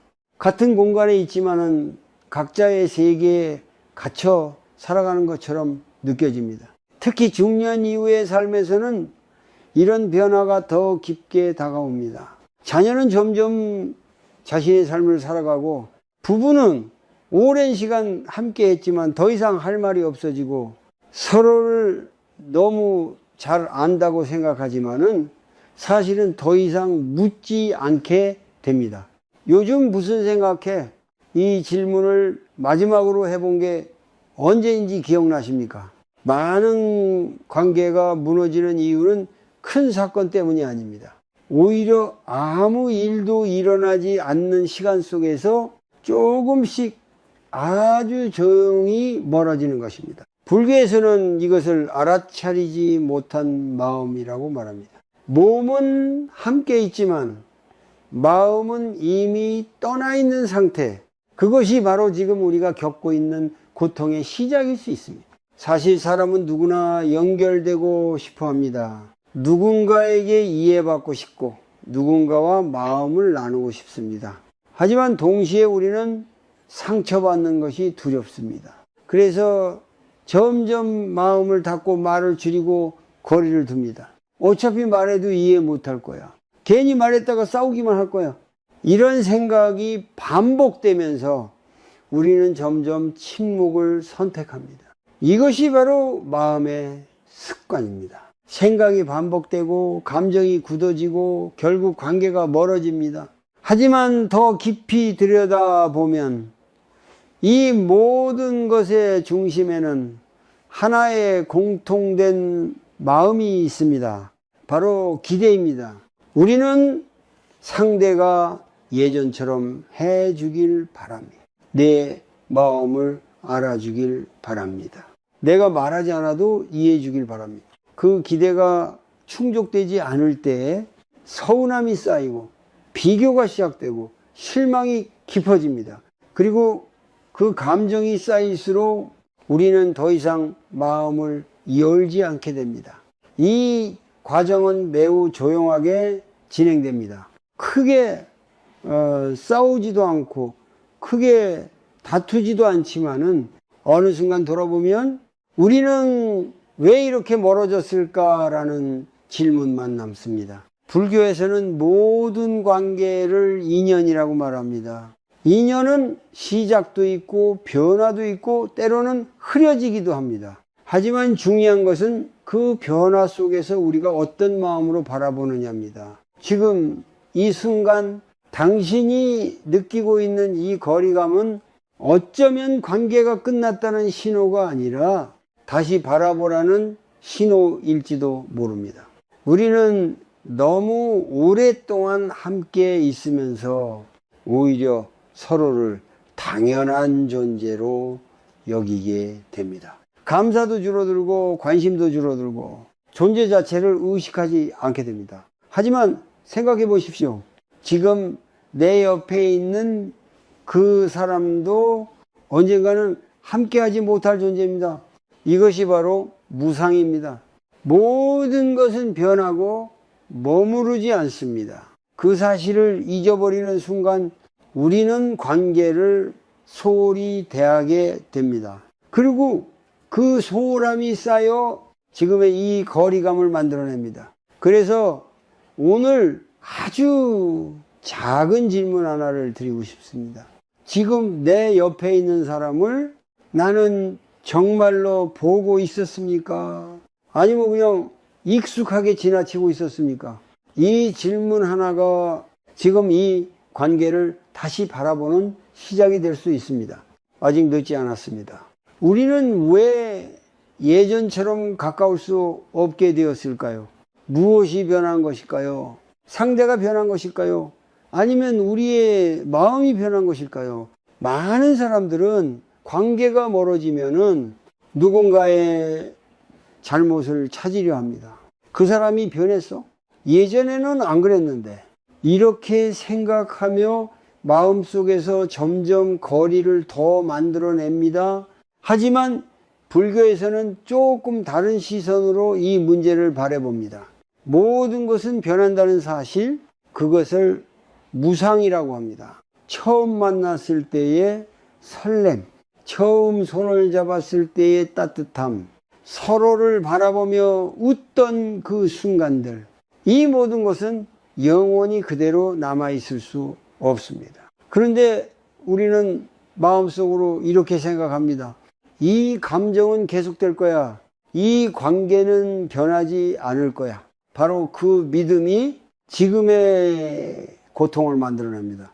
중년이 되면 이 변화는 더욱 분명하게 드러납니다. 서로를 바라보는 시간이 줄어들고 대화의 내용은 점점 현실적인 것들로 채워집니다. 돈 이야기, 건강 이야기, 자식 이야기. 하지만 정작 서로의 마음에 대해서는 묻지 않게 됩니다. 어느 부부는 이렇게 말합니다. 같이 살긴 하는데 그냥 같이 사는 거예요. 이 말 속에는 많은 의미가 담겨 있습니다. 사랑이 사라진 것이 아니라 사랑을 느끼는 방식이 변한 것입니다. 하지만 우리는 그 변화를 받아들이지 못합니다. 예전과 같지 않다는 이유로 상대를 원망하거나 스스로를 탓하거나 혹은 아무 말도 하지 않은 채 그저 시간을 흘려보냅니다. 무상은 단순히 변한다는 의미가 아닙니다. 변하지 않는 것은 아무것도 없다는 사실을 있는 그대로 받아들이는 지혜입니다. 만약 우리가 이 사실을 이해한다면 관계가 변하는 것을 두려워하지 않게 됩니다. 오히려 이렇게 생각할 수 있습니다. 지금 이 사람도 변하고 있구나. 나 역시 변하고 있구나. 이렇게 바라보는 순간 상대를 붙잡으려는 마음이 조금씩 내려놓아집니다. 많은 갈등은 사실 상대를 그대로 유지시키려는 마음에서 시작됩니다. 예전처럼 행동하길 바라고, 예전처럼 말해주길 기대하고, 예전처럼 나를 대해주길 원합니다. 하지만 그 기대는 현실과 부딪히면서 실망과 서운함으로 바뀌게 됩니다. 그리고 그 감정이 쌓일수록 우리는 점점 더 마음을 닫게 됩니다. 무상은 이 모든 과정을 이해하게 해줍니다. 변하는 것은 자연스러운 것이다. 이렇게 받아들이는 순간 마음은 조금씩 부드러워집니다. 자녀와의 관계도 마찬가지입니다. 어릴 때는 늘 곁에 있던 아이가 어느 순간 자신의 삶을 살아가기 시작합니다. 연락이 줄어들고 함께하는 시간이 줄어듭니다. 그때 많은 부모는 서운함을 느낍니다. 왜 이렇게 멀어졌지? 내가 뭘 잘못했나? 하지만 이것 또한 무상입니다. 아이도 성장하고 변하고 자신의 길을 가는 것입니다. 그 변화를 받아들이지 못하면 우리는 계속해서 마음속에서 저항하게 됩니다. 그리고 그 저항이 관계를 더 멀어지게 만듭니다. 중요한 것은 변화를 막는 것이 아니라 변화 속에서 어떻게 마음을 쓰느냐입니다. 지금 이 순간에도 당신의 관계는 조금씩 변하고 있습니다. 그 변화는 멈출 수 없습니다. 그렇다면 우리는 선택해야 합니다. 이 변화를 두려워하며 멀어질 것인가? 아니면 이해하고 받아들이며 다시 바라볼 것인가? 무상을 이해하는 사람은 붙잡으려 하지 않습니다. 대신 더 깊이 바라봅니다. 지금 이 순간 이 사람은 어떤 상태일까? 나는 이 사람을 얼마나 알고 있을까? 이 질문을 다시 시작하는 순간 관계는 완전히 다른 방향으로 흘러가기 시작합니다. 관계는 유지되는 것이 아니라 매 순간 새롭게 만들어지는 것입니다. 그래서 오늘 이 말을 전하고 싶습니다. 지금의 거리감은 사라진 것이 아니라 변한 것입니다. 그리고 그 변화를 이해하는 순간 당신의 관계는 다시 시작될 수 있습니다. 가장 견디기 힘든 외로움은 아무도 없는 외로움이 아니라 분명 곁에 누군가 있는데도 마음이 닿지 않는 외로움입니다. 그래서 어떤 사람은 혼자 사는 것보다 함께 살면서 더 깊은 쓸쓸함을 느낍니다. 밥은 같이 먹고 생활은 함께 이어가고 해야 할 일도 같이 나누지만 정작 내 마음을 털어놓을 사람은 없는 것처럼 느껴집니다. 이럴 때 사람은 말로 다 설명하기 어려운 고통을 품게 됩니다. 겉으로는 평온해 보여도 속으로는 자꾸만 무너집니다. 오늘은 바로 그 고통을 조용히 들여다보려 합니다. 많은 사람들이 관계 문제를 갈등해서 찾습니다. 크게 싸워야 문제가 있다고 여기고 다툼이 없으면 괜찮다고 생각합니다. 하지만 실제로는 그렇지 않습니다. 크게 다투지 않아도 관계는 충분히 아플 수 있습니다. 오히려 말다툼조차 사라진 관계 안에서 더 깊은 고통이 자라나기도 합니다. 더는 기대하지 않아서 묻지 않고 더는 설명해도 소용없다고 느껴서 침묵하는 관계, 그 침묵 속에는 오래된 서운함과 체념이 숨어 있습니다. 중년의 삶에서 이런 고통은 더욱 묵직하게 다가옵니다. 젊을 때는 바쁘게 살아내느라 관계에 틈을 미쳐보지 못합니다. 아이를 키우고 돈을 벌고 부모를 챙기고 하루를 버티다 보면 마음의 허기보다 당장의 책임이 먼저입니다.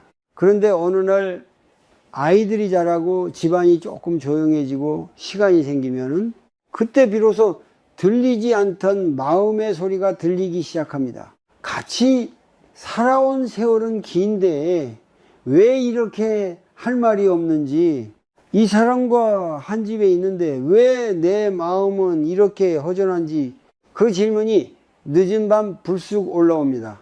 예를 들어 이런 장면이 있습니다. 아내는 하루 종일 집안일과 걱정으로 지쳐 있습니다. 남편은 밖에서 일하고 돌아와 아무 말 없이 텔레비전을 댑니다. 둘은 같은 거실에 앉아 있지만 서로의 하루를 묻지 않습니다. 아내는 속으로 생각합니다. 내가 이렇게 힘든데 왜 한마디도 없을까? 남편은 속으로 생각합니다. 괜히 말을 꺼냈다가 잔소리처럼 들릴까봐 조용히 있는 게 낫다. 서로 나름의 이유가 있지만 그 사이에는 이해보다 오해가 더 많이 쌓입니다. 그리고 이런 날이 반복되면은 두 사람은 점점 더 가까이서 멀어집니다. 불교에서 말하는 고는 단지 눈물 나는 큰 불행만을 뜻하지 않습니다. 마음대로 되지 않아서 생기는 답답함, 바라는 대로 흘러가지 않는 서운함, 붙잡고 싶은데 붙잡히지 않는 허무함까지 모두 고통의 한 모습입니다. 즉, 고통은 특별한 사건이 아니라 일상 속에서도 끊임없이 일어납니다.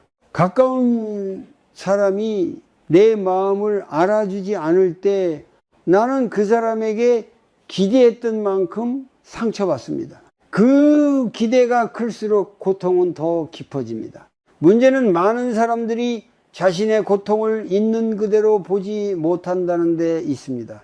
외롭다고 인정하면 더 초라해 보일까봐 괜찮은 척 합니다. 섭섭하다라고 말하면 관계가 더 어색해질까봐 그냥 넘깁니다. 그러는 사이 감정은 사라지는 것이 아니라 안으로 눌려 쌓입니다. 쌓인 감정은 생각의 반복을 만듭니다. 나는 소중하지 않은 걸까? 이 사람은 이제 나에게 관심이 없는 걸까?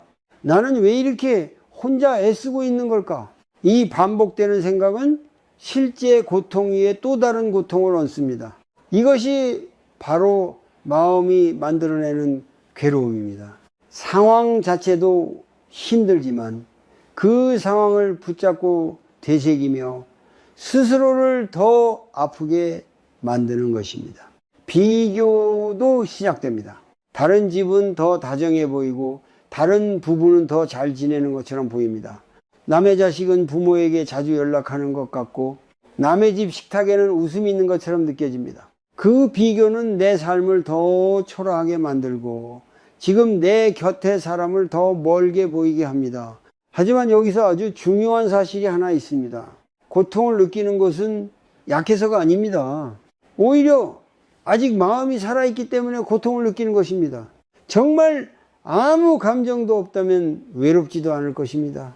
아프다는 것은 아직 연결을 바라고 있다는 뜻입니다. 서운하다는 것은 아직 관계가 완전히 끝난 것이 아니라는 뜻일 수 있습니다. 그러므로 지금의 외로움을 부끄러워하지 마십시오. 그 감정은 당신이 이상해서 생긴 것이 아니라 사람이라서 느끼는 자연스러운 마음입니다. 오늘 아주 짧은 실천 하나를 권하고 싶습니다. 지금 당장 누구를 바꾸려 하지 말고 먼저 자기 마음을 알아차려 보십시오. 조용히 숨을 한번 들이쉬고 천천히 내쉬면서 스스로에게 이렇게 물어보는 것입니다. 나는 지금 화가 난 걸까? 서운한 걸까? 아니면 외로운 걸까? 이 질문은 단순해 보이지만 마음의 문을 여는 첫걸음이 됩니다. 감정을 정확히 알아차리면 막연한 답답함이 조금씩 형태를 드러냅니다. 형태를 드러낸 고통은 이전보다 덜 두렵습니다. 가까이 있는데도 외로운 마음, 함께 있는데도 혼자인 듯한 마음, 그것은 숨겨야 할 약점이 아니라 지금 내 삶을 돌아보게 하는 신호입니다. 불교는 고통을 없애라고 먼저 말하지 않습니다. 먼저 보라고 말합니다. 고를 피하지 말고 조용히 바라보라고 말합니다. 바로 그때부터 변화는 시작됩니다.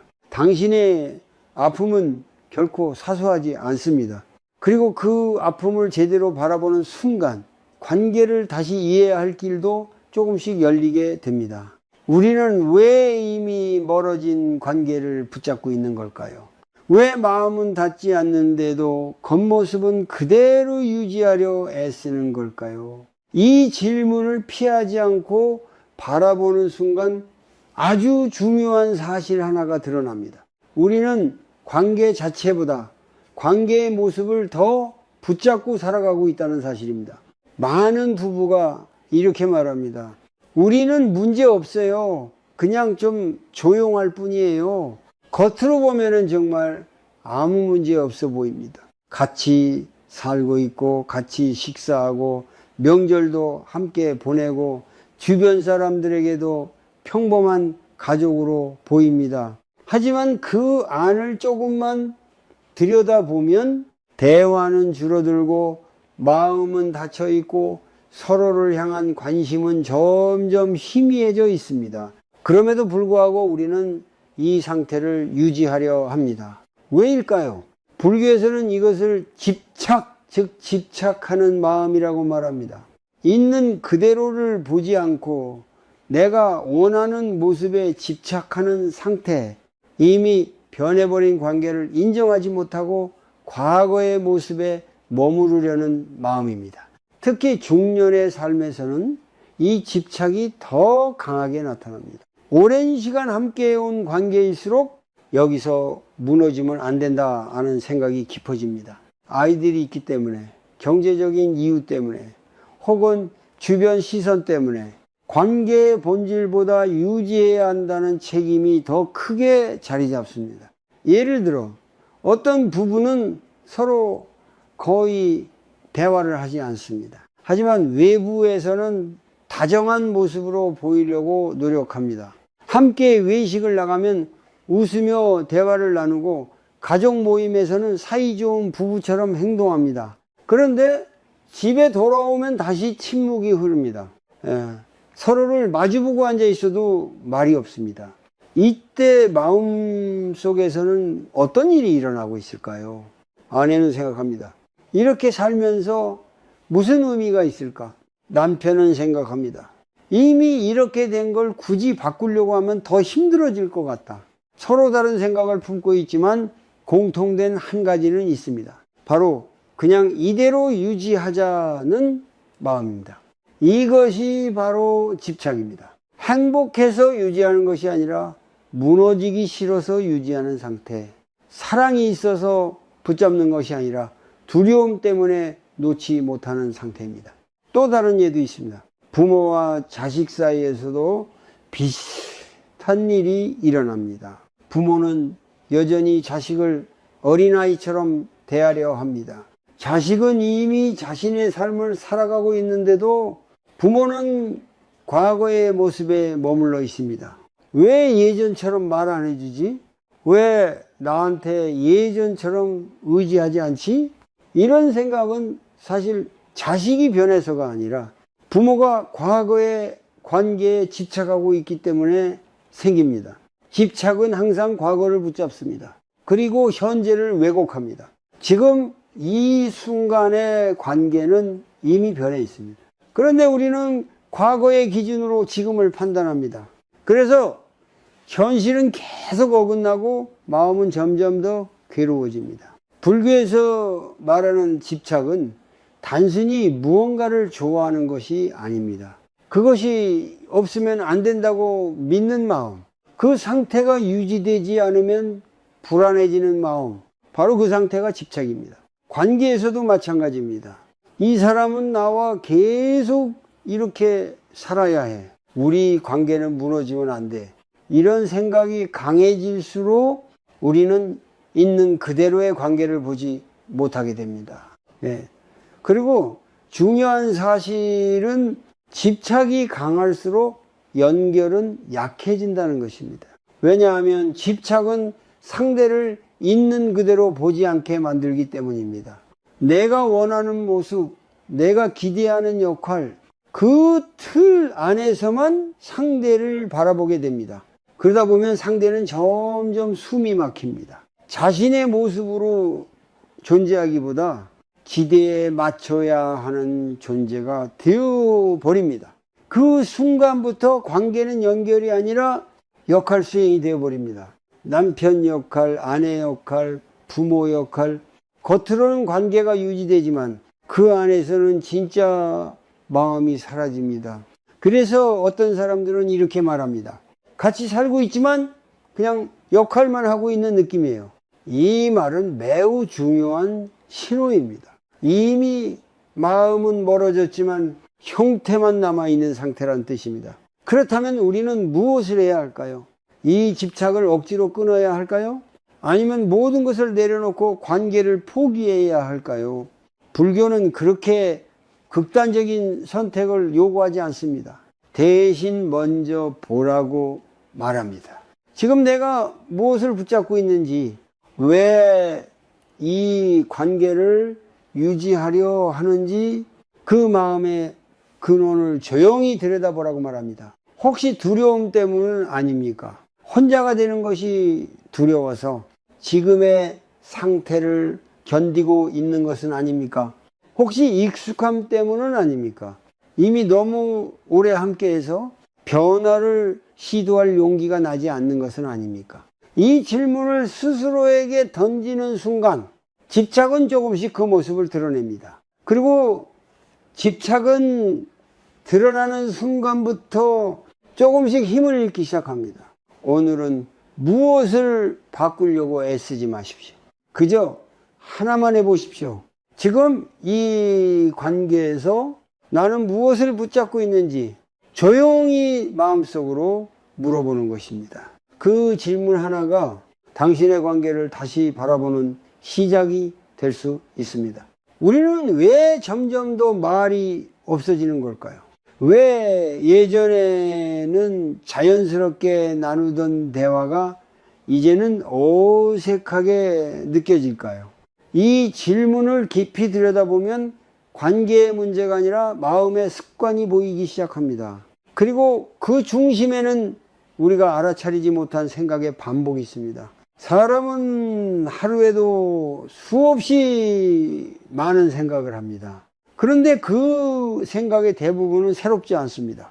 어제 했던 생각, 지난주에 했던 생각, 같은 내용이 조금씩 형태만 바뀐 채 계속 반복됩니다. 이것을 생각의 습관이라고 할 수 있습니다. 문제는 이 반복되는 생각이 관계를 점점 멀어지게 만든다는 것입니다.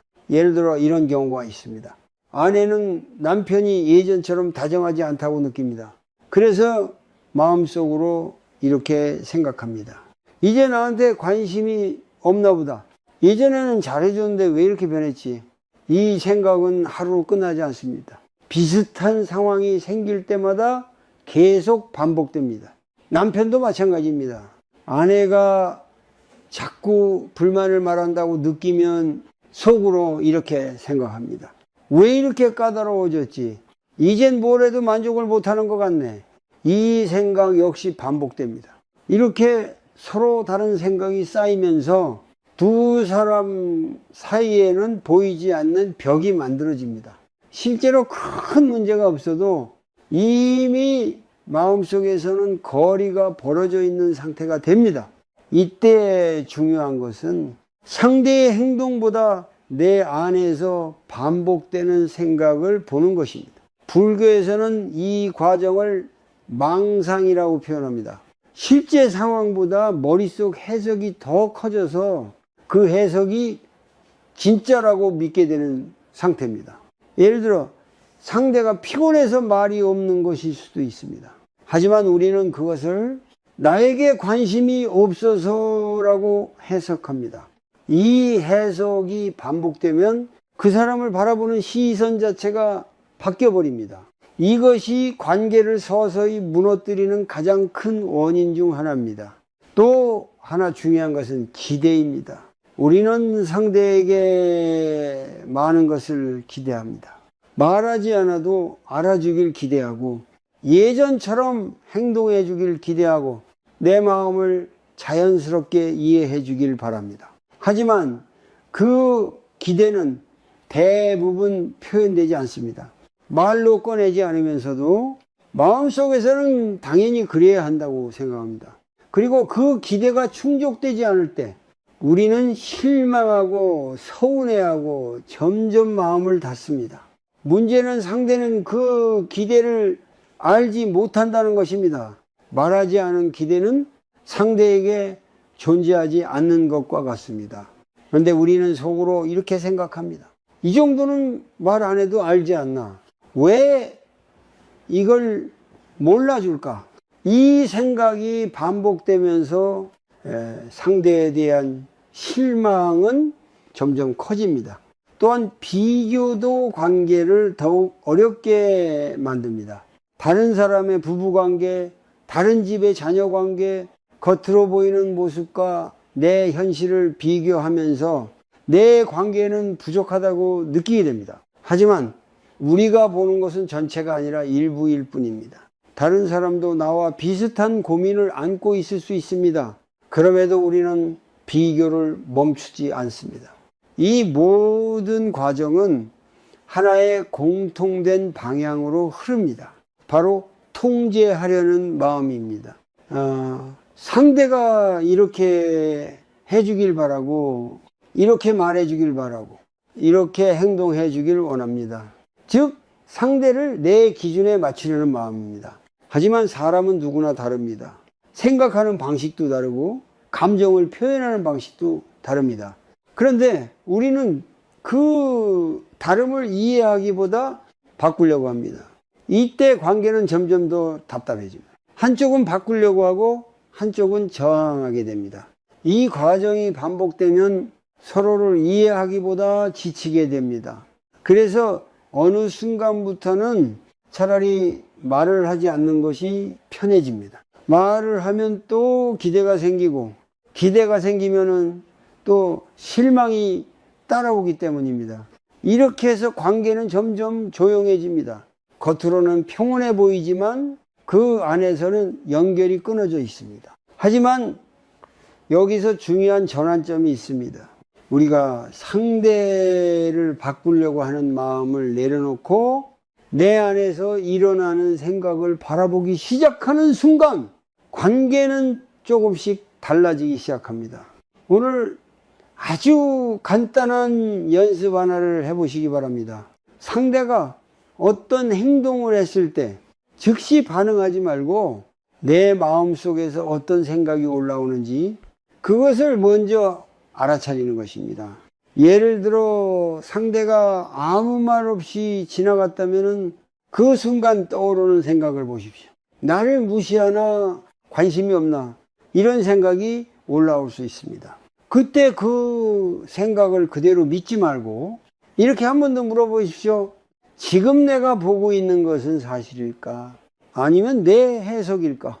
이 질문 하나가 생각의 흐름을 멈추게 하고 관계를 다시 볼 수 있는 공간을 만들어줍니다. 관계는 상대를 이해하는 것에서 시작되는 것이 아니라 내 마음을 이해하는 것에서 시작됩니다. 지금 이 순간 당신의 관계를 어렵게 만들고 있는 것은 상대의 행동이 아니라 그 행동을 바라보는 당신의 마음일지도 모릅니다. 우리는 왜 놓지 못하는 걸까요? 이미 힘든 관계라는 것을 알고 있으면서도 왜 계속 붙잡고 참고 버티고 있는 걸까요? 이 질문을 깊이 바라보면 한 가지 중요한 진실이 드러납니다. 우리는 사랑 때문에 붙잡고 있는 것이 아니라 두려움 때문에 놓지 못하고 있다는 사실입니다. 많은 사람들은 놓는다는 말을 들으면 곧 관계를 포기하는 것이라고 생각합니다. 그래서 더 강하게 붙잡으려 합니다. 이 관계를 지켜야 한다, 유지해야 한다, 무너지면 안 된다는 마음으로 더 많은 기대를 걸고 더 많은 요구를 하게 됩니다. 하지만 아이러니하게도 그렇게 붙잡을수록 관계는 더 멀어집니다. 왜 그럴까요? 붙잡는 마음에는 항상 통제가 함께 있기 때문입니다. 상대가 이렇게 행동해 주길 바라고, 이렇게 말해주길 기대하고 이렇게 변해주길 요구합니다. 이것은 겉으로 보면 사랑처럼 보이지만 실제로는 상대를 내 기준 안에 넣으려는 시도입니다. 사람은 통제받을 때 마음이 다칩니다. 아무리 가까운 관계라도 자유롭지 못하다고 느끼는 순간 그 관계는 부담이 됩니다. 그래서 상대는 점점 더 멀어지고 우리는 그 모습을 보며 더 불안해집니다. 그리고 그 불안은 다시 더 강한 집착으로 이어집니다. 이것이 반복되면서 관계는 점점 더 답답해집니다. 불교에서 말하는 노음은 관계를 버리는 것이 아닙니다. 상대를 향한 잘못된 기대와 통제를 내려놓는 것입니다. 예를 들어 보겠습니다. 남편이 예전처럼 다정하게 말을 해주지 않는다고 느낄 때 우리는 이렇게 생각합니다. 왜 나한테 이렇게 변했지? 왜 예전처럼 해주지 않는 거지?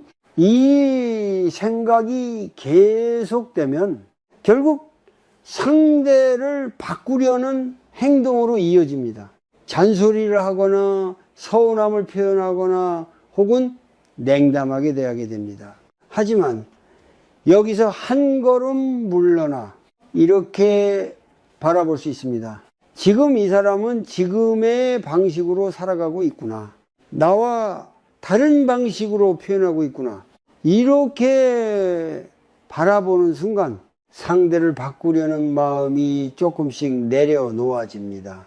놓는다는 것은 상대를 이해하지 않아도 괜찮다는 것이 아니라 이해하려는 방향을 바꾸는 것입니다. 상대를 내 기준에 맞추려는 이해가 아니라 그 사람의 입장에서 바라보려는 이해로 바뀌는 것입니다.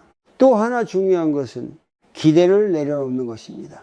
기대는 자연스러운 감정입니다. 하지만 그 기대가 강해질수록 관계는 점점 더 무거워집니다.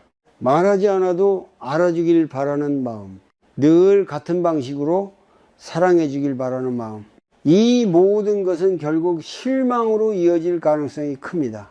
그래서 놓는다는 것은 기대를 완전히 없애는 것이 아니라 그 기대에 매달리지 않는 것입니다. 기대가 올라올 때 그것을 붙잡지 않고 그냥 바라보는 것입니다. 아, 내가 지금 이런 기대를 하고 있구나. 이렇게 알아차리는 순간 기대는 이전보다 힘을 잃습니다. 중년의 삶에서는 이 노음이 더욱 중요해집니다. 오랜 시간 쌓아온 관계일수록 익숙함 속에서 서로를 당연하게 여기기 쉽습니다. 그리고 그 당연함 속에서 서로에게 더 많은 것을 요구하게 됩니다. 하지만 오히려 이 시기에는 더 많이 요구하기보다 더 많이 내려놓는 것이 필요합니다. 아이에게도 마찬가지입니다. 자식이 내 뜻대로 살아주길 바라는 마음, 내가 생각하는 방향으로 가주길 원하는 마음, 이건 역시 집착이 될 수 있습니다. 놓는다는 것은 그 아이가 자신의 삶을 살아갈 수 있도록 마음을 열어주는 것입니다. 그렇다고 해서 무관심해지는 것이 아닙니다. 오히려 더 깊은 신뢰를 바탕으로 그 사람을 바라보는 것입니다. 오늘 아주 작은 실천 하나를 해보시기 바랍니다. 누군가를 바라볼 때 그 사람이 어떻게 해주길 바라는 마음이 올라오면 그 순간 잠시 멈추십시오. 그리고 스스로에게 이렇게 물어보십시오. 지금 나는 이 사람을 바꾸려 하고 있는가? 아니면 이해하려 하고 있는가? 이 질문은 아주 단순하지만 마음의 방향을 완전히 바꿉니다.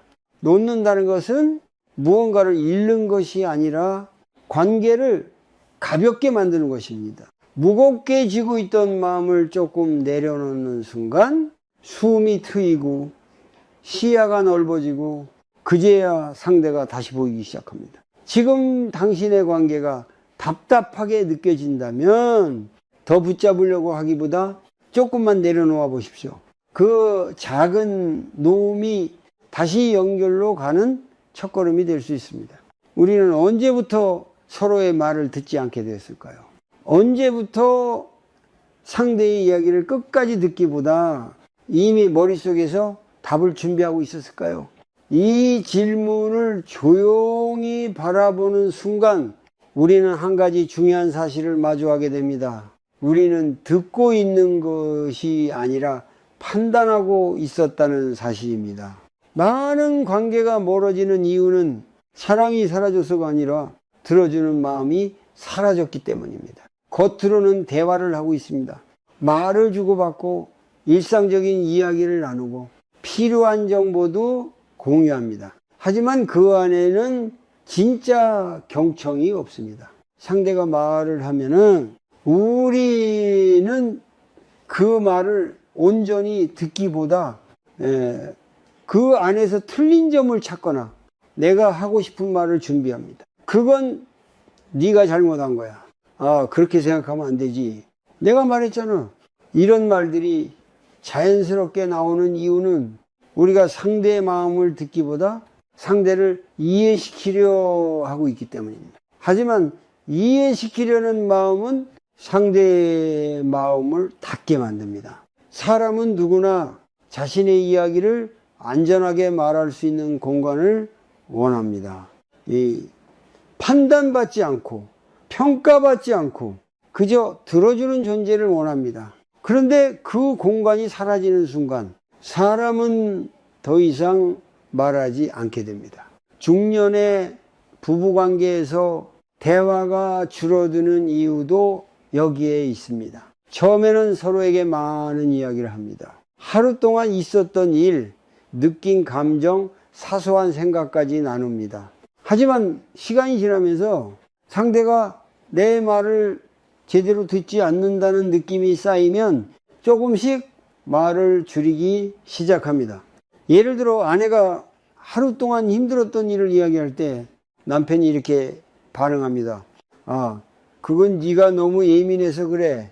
이 한마디는 단순한 의견처럼 보이지만 아내의 마음에는 이렇게 남습니다. 내 감정은 이해받지 못하는구나. 그 경험이 반복되면 아내는 점점 이야기를 하지 않게 됩니다. 남편도 마찬가지입니다.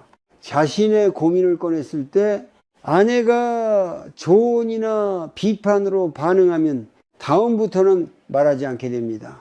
이렇게 해서 관계는 조용해집니다. 갈등은 줄어들지만 연결도 함께 사라집니다. 불교에서 말하는 정념, 즉 깨어있는 마음은 지금 이 순간을 있는 그대로 보는 것입니다. 그리고 그 마음은 관계에서도 그대로 적용됩니다. 상대의 말을 들을 때 그 말을 바꾸려 하지 않고 그대로 받아들이는 것, 그것이 바로 관계 속의 알아차림입니다. 하지만 우리는 대부분 듣는 순간 이미 판단을 시작합니다. 이 말이 맞는지 틀린지, 내 기준에 맞는지 아닌지, 이 판단이 너무 빠르게 일어나기 때문에 상대의 말은 끝까지 전달되지 못합니다. 그래서 관계를 다시 연결하는 첫걸음은 대화를 늘리는 것이 아니라 듣는 방식을 바꾸는 것입니다. 오늘 아주 간단한 실천을 해보시기 바랍니다. 누군가가 말을 할 때 그 말을 끊지 말고 끝까지 들어보십시오. 그리고 그 말에 대해 바로 프로티키야 하지 말고 잠시 숨을 한번 쉬어 보십시오. 그 다음 이렇게 한마디만 해보십시오. 그랬구나. 힘들었겠다. 그럴 수 있지. 이 말은 해결책이 아닙니다. 하지만 마음을 열게 하는 문입니다. 사람은 자신의 감정이 받아들여졌다고 느끼는 순간 마음을 조금 더 열게 됩니다. 그리고 그때 비로소 진짜 대화가 시작됩니다. 또 하나 중요한 것은 눈을 바라보는 것입니다. 우리는 같은 공간에 있으면서도 서로를 제대로 바라보지 않습니다. 대화를 하면서도 핸드폰을 보거나 다른 생각을 하거나 시선을 피하는 경우가 많습니다. 하지만 상대의 눈을 바라보는 것만으로도 마음의 연결은 달라집니다. 눈을 바라본다는 것은 그 사람에게 지금 집중하고 있다는 신호입니다. 이 작은 변화가 관계를 크게 바꿀 수 있습니다. 중요한 것은 완벽하게 잘하려고 하지 않는 것입니다. 처음부터 깊은 대화를 하려고 하면은 오히려 부담이 됩니다. 그저 짧은 순간이라도 진심으로 듣는 경험을 만들어 보십시오. 하루에 단 한 번이라도 상대의 말을 판단 없이 들어보는 것. 그것이 쌓이면 잃어버렸던 연결이 조금씩 돌아오기 시작합니다. 관계는 거창한 노력으로 회복되는 것이 아니라 이런 작은 순간들이 쌓여서 다시 살아납니다. 지금 이 순간 당신은 누군가의 말을 정말로 듣고 있었습니까? 아니면 그저 기다리고 있었습니까? 내가 말할 차례를, 우리는 정말로 관계를 회복하고 싶으면서도 어디서부터 시작해야 할지 몰라 멈춰서 있을 때가 많습니다. 마음을 바꾸는 것이 중요하다는 것도 알고 내려놓아야 한다는 것도 이해하지만 막상 일상으로 돌아오면 아무것도 달라지지 않는 것처럼 느껴집니다. 그래서 오늘은 아주 단순하지만 실제로 변화를 만들어낼 수 있는 방법을 이야기해 보려 합니다. 크지 않아도 됩니다. 오히려 작을수록 좋습니다. 관계는 거창한 결심으로 바뀌지 않습니다. 작은 행동이 반복되면서 조금씩 달라집니다. 그래서 중요한 것은 한 번의 큰 변화가 아니라 매일 반복할 수 있는 아주 작은 실천입니다. 먼저 하루에 단 5분만 시간을 내보십시오. 이 5분은 누구를 위한 시간이 아니라 관계를 바라보는 나 자신의 마음을 위한 시간입니다. 조용한 곳에 앉아서 등을 기대지 않고 편안하게 숨을 들이쉬고 내쉬어보십시오. 숨을 억지로 조절할 필요는 없습니다. 그저 자연스럽게 들어오고 나가는 호흡을 느껴보는 것입니다. 그리고 마음속으로 이렇게 말해 보십시오. 지금 나는 숨을 쉬고 있다. 숨이 들어오고 나가고 있다.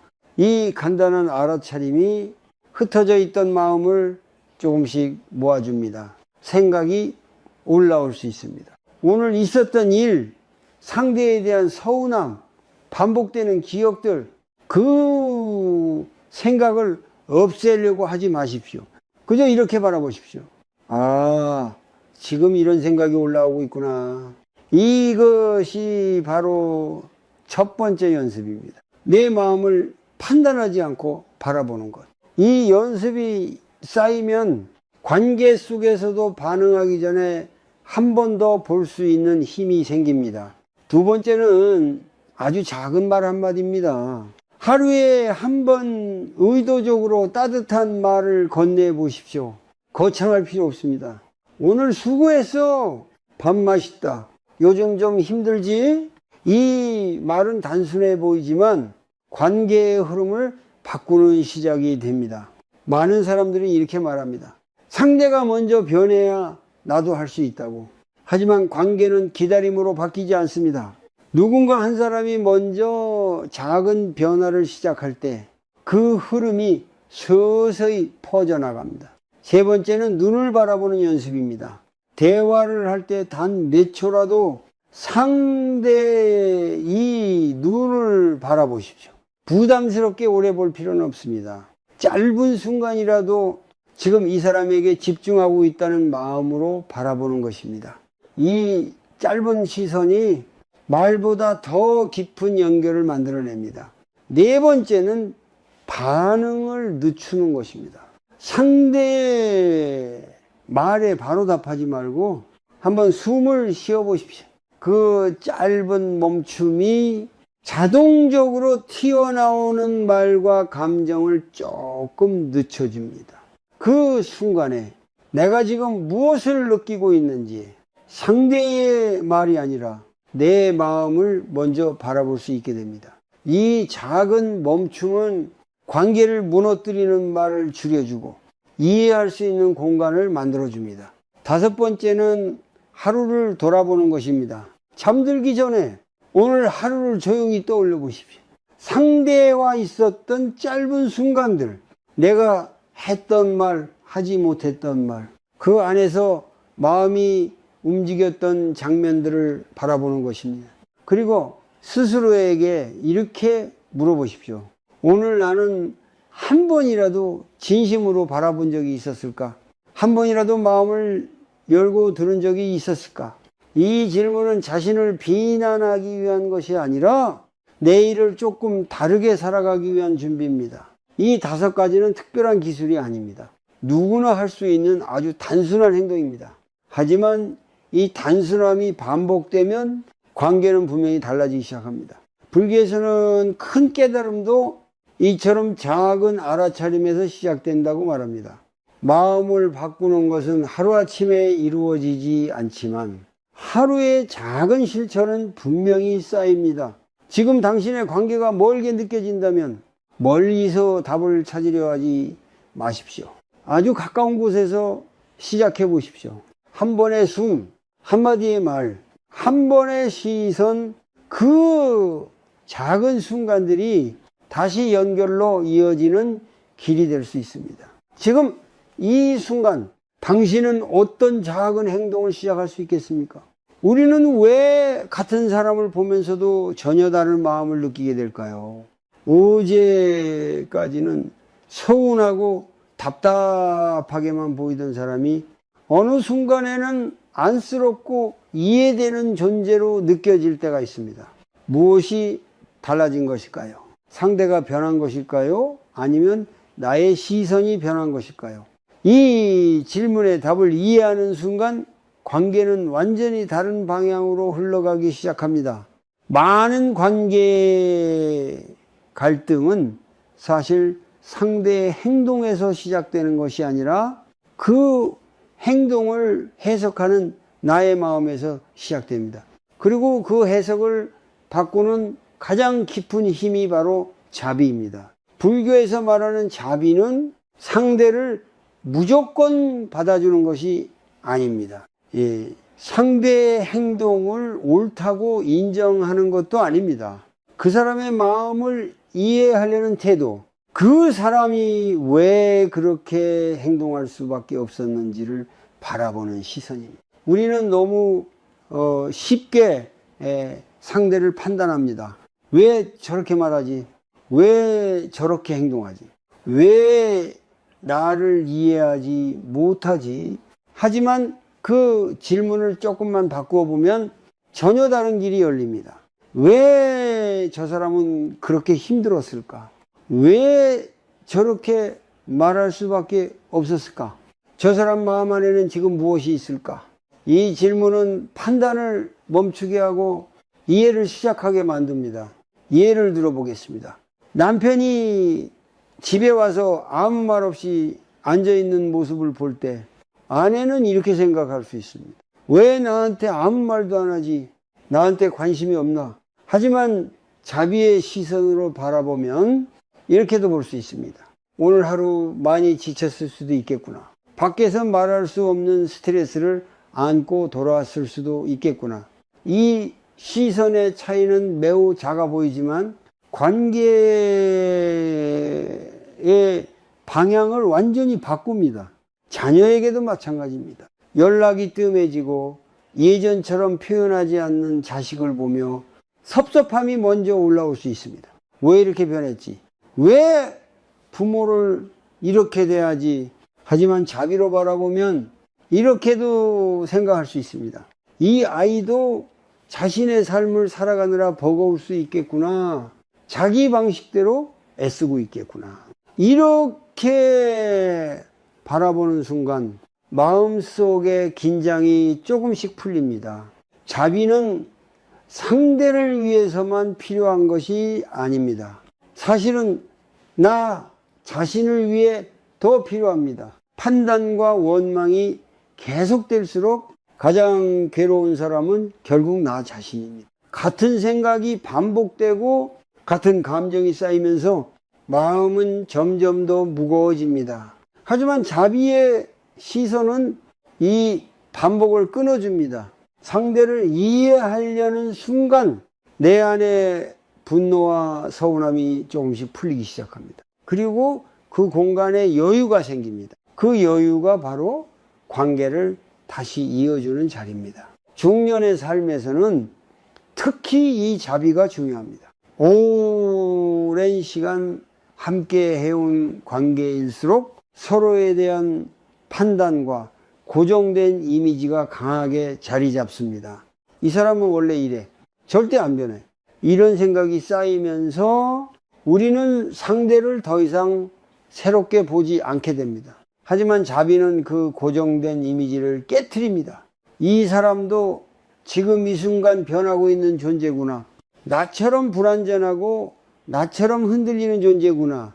이렇게 바라보는 순간 관계는 다시 살아날 수 있는 가능성을 갖게 됩니다. 오늘 아주 작은 실천 하나를 해보시기 바랍니다. 상대를 바라볼 때 그 사람이 한 가지 행동으로만 보이지 않도록 해보십시오. 그 행동 뒤에 있는 마음을 상상해 보는 것입니다. 예를 들어 상대가 무뚝뚝하게 대했다면 그 안에 있는 피로, 스트레스, 말하지 못한 감정을 떠올려 보는 것입니다. 그리고 마음속으로 이렇게 말해 보십시오. 이 사람도 나처럼 힘들 수 있구나. 이 사람도 나처럼 완벽하지 않구나. 이 한 문장은 마음을 부드럽게 만들어줍니다. 자비는 특별한 사람이 하는 것이 아닙니다. 아주 평범한 순간 속에서 조그만 시선을 바꾸는 것에서 시작됩니다. 그리고 그 작은 변화가 관계를 다시 이어주는 가장 깊은 힘이 됩니다. 지금 당신 옆에 있는 그 사람도 당신처럼 고민하고 지치고 외로움을 느끼고 있는 존재일 수 있습니다. 그 사실을 한 번만이라도 진심으로 느껴보십시오. 그 순간 당신의 마음은 이전과 다른 방향으로 움직이기 시작할 것입니다. 우리는 정말로 다시 가까워질 수 있을까요? 이미 이렇게 멀어진 관계가 다시 연결될 수 있을까요? 이 질문을 마음속에서 여러 번 되뇌어본 적이 있을지도 모릅니다. 그리고 그 끝에는 늘 같은 생각이 남습니다. 너무 늦은 건 아닐까? 이미 지나버린 건 아닐까? 하지만 여기서 꼭 기억해야 할 한 가지가 있습니다. 관계는 과거로 돌아가는 것이 아니라 지금 이 순간부터 새롭게 만들어지는 것이라는 사실입니다. 많은 사람들은 이렇게 말합니다. 예전처럼만 돌아갈 수 있다면 좋겠다고. 하지만 사실 관계는 절대 예전으로 돌아갈 수 없습니다. 시간은 흐르고 사람은 변하고 마음도 변합니다. 그래서 우리가 해야 할 것은 과거를 되찾는 것이 아니라 지금의 상태에서 다시 시작하는 것입니다. 이것이 바로 관계를 바라보는 가장 중요한 전환입니다. 우리는 종종 이렇게 생각합니다. 상대가 먼저 변해야 한다고. 상대가 먼저 다가와야 한다고. 그래야 나도 마음을 열 수 있다고. 하지만 그렇게 기다리는 동안 관계는 더 멀어질 뿐입니다. 불교에서는 모든 변화는 지금 이 순간의 마음에서 시작된다고 말합니다. 즉 관계를 바꾸는 힘은 상대가 아니라 나의 마음에서 출발합니다. 이 말은 결코 상대의 잘못을 무시하라는 뜻이 아닙니다. 그저 내가 할 수 있는 부분부터 시작하라는 의미입니다. 관계는 두 사람이 함께 만들어가지만 그 시작은 언제나 한 사람의 작은 변화에서 시작됩니다. 예를 들어 보겠습니다. 어느 날 아무 이유 없이 상대에게 이렇게 한마디를 건네는 것입니다. 요즘 좀 힘들지 않아? 이 한마디는 문제를 해결하지는 못합니다. 하지만 닫혀있던 문을 살짝 열어주는 역할을 합니다. 혹은 그저 눈을 바라보며 미소를 지어보는 것, 아무 말 없이 따뜻한 차 한 잔을 건네는 것, 이런 아주 작은 행동들이 관계의 흐름을 바꾸기 시작합니다. 우리는 너무 큰 변화를 기대합니다. 그래서 아무것도 시작하지 못합니다. 하지만 관계에는 이런 작은 순간들이 쌓이면서 달라집니다. 또 하나 중요한 것은 완벽한 관계를 기대하지 않는 것입니다. 모든 관계에는 거리감이 있을 수 있습니다. 항상 이해되고 항상 가까운 상태는 존재하지 않습니다. 가까워졌다가 멀어지고 다시 조금 가까워지는 흐름 속에서 관계는 계속 변화합니다. 이 흐름을 자연스럽게 받아들이는 순간 우리는 관계를 덜 두려워하게 됩니다. 그리고 그때부터 조금 더 편안하게 다가갈 수 있게 됩니다. 중년 이후의 관계는 젊을 때와 다른 방식으로 깊어질 수 있습니다. 많은 말을 나누지 않아도 함께 있는 것만으로도 편안함을 느낄 수 있고 서로를 완전히 이해하지 못해도 그대로 두는 여유가 생길 수 있습니다. 이것은 관계의 끝이 아니라 또 다른 형태의 연결입니다. 그래서 중요한 것은 이 관계가 완벽한가가 아니라 이 관계 속에서 내가 얼마나 깨어 있는가 합니다. 지금 이 순간 나는 상대를 있는 그대로 보고 있는가? 아니면 내 기대와 판단 속에서 보고 있는가? 이 질문을 계속 이어가는 것이 관계를 살아있게 만드는 힘입니다. 그리고 마지막으로 아주 조용한 실천 하나를 권하고 싶습니다. 오늘 하루가 끝나기 전에 단 10초만이라도 당신 곁에 있는 사람을 바라보십시오. 말을 하지 않아도 괜찮습니다. 아무 행동도 하지 않아도 괜찮습니다. 그저 마음속으로 이렇게 말해 보십시오. 이 사람도 언젠가는 내 곁에 없을 수 있는 존재구나. 지금 이 순간 함께 있는 것이 당연한 것이 아니구나. 이 짧은 깨달음이 마음을 아주 깊게 바꿉니다. 불교에서 말하는 무상은 우리를 슬프게 하기 위한 개념이 아닙니다. 지금을 더 소중히 보게 하기 위한 지혜입니다. 관계도 마찬가지입니다. 언젠가는 사라질 수 있다는 사실을 진심으로 느끼는 순간 우리는 지금 이 사람을 다르게 바라보게 됩니다. 지금 이 관계가 완벽하지 않아도 괜찮습니다. 지금 이 마음이 아직 서툴러도 괜찮습니다. 중요한 것은 지금 이 순간 다시 바라보려는 마음이 있다는 것입니다. 그 마음이 있다면 관계는 언제든 다시 시작될 수 있습니다.